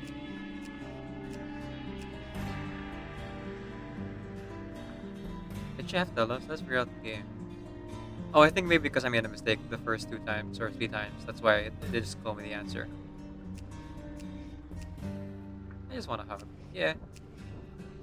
Cute little baby. Oh, hello. I think this is scripted.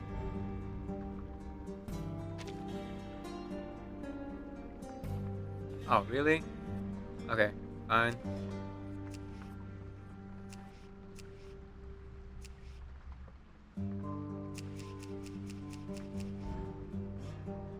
Huh. Oh no, it's telling me that I'm supposed to proceed on from here. Right? Yes, okay.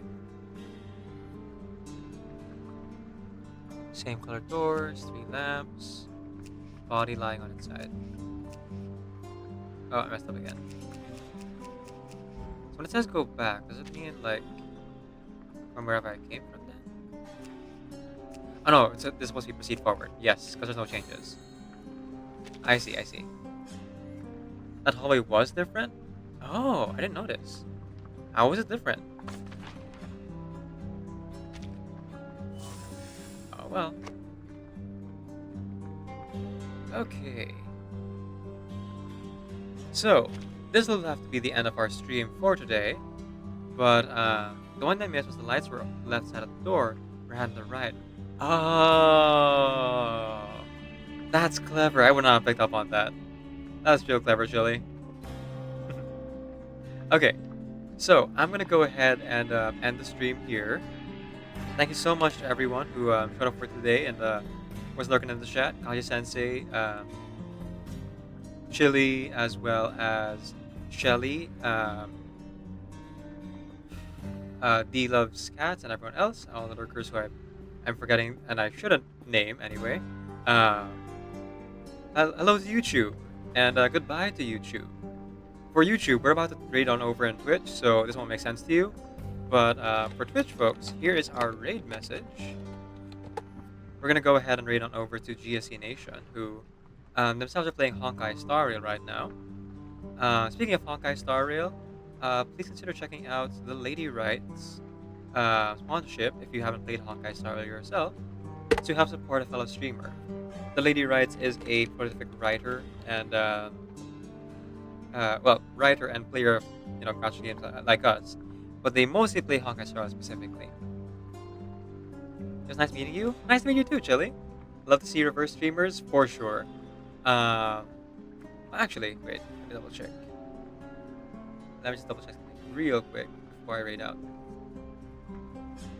Because after this, I'm gonna rest. Eat my breakfast and then get ready for work. But I'll hang out on MJ stream for a bit before that.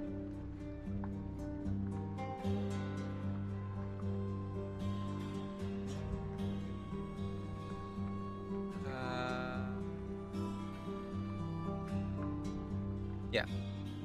Looks like I'm the only English reverse streamer right now. There needs to be more of us. So yeah, MJ, GSC Nation, is someone who plays reverse 999 as often, if not more often than me. So, if you would like more reverse content, once you get there, please go ahead and follow for that reverse 999 content. Even though they're playing Honkai Star Rail today. Okay.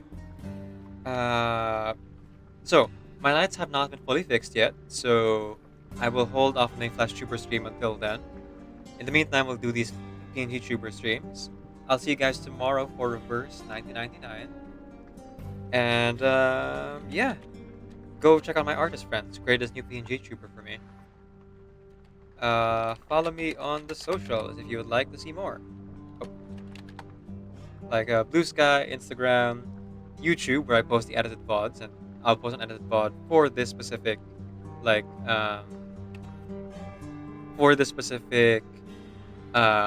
side story as well. I tend to post the voice acted side stories and anecdotes over on YouTube. Eventually, it'll take a while, but eventually. So if you want to see that in a more edited format, that's where that'll be. Okay, that's all the shilling I should do, I think. I'm gonna go ahead and raid on over to GSE Nation.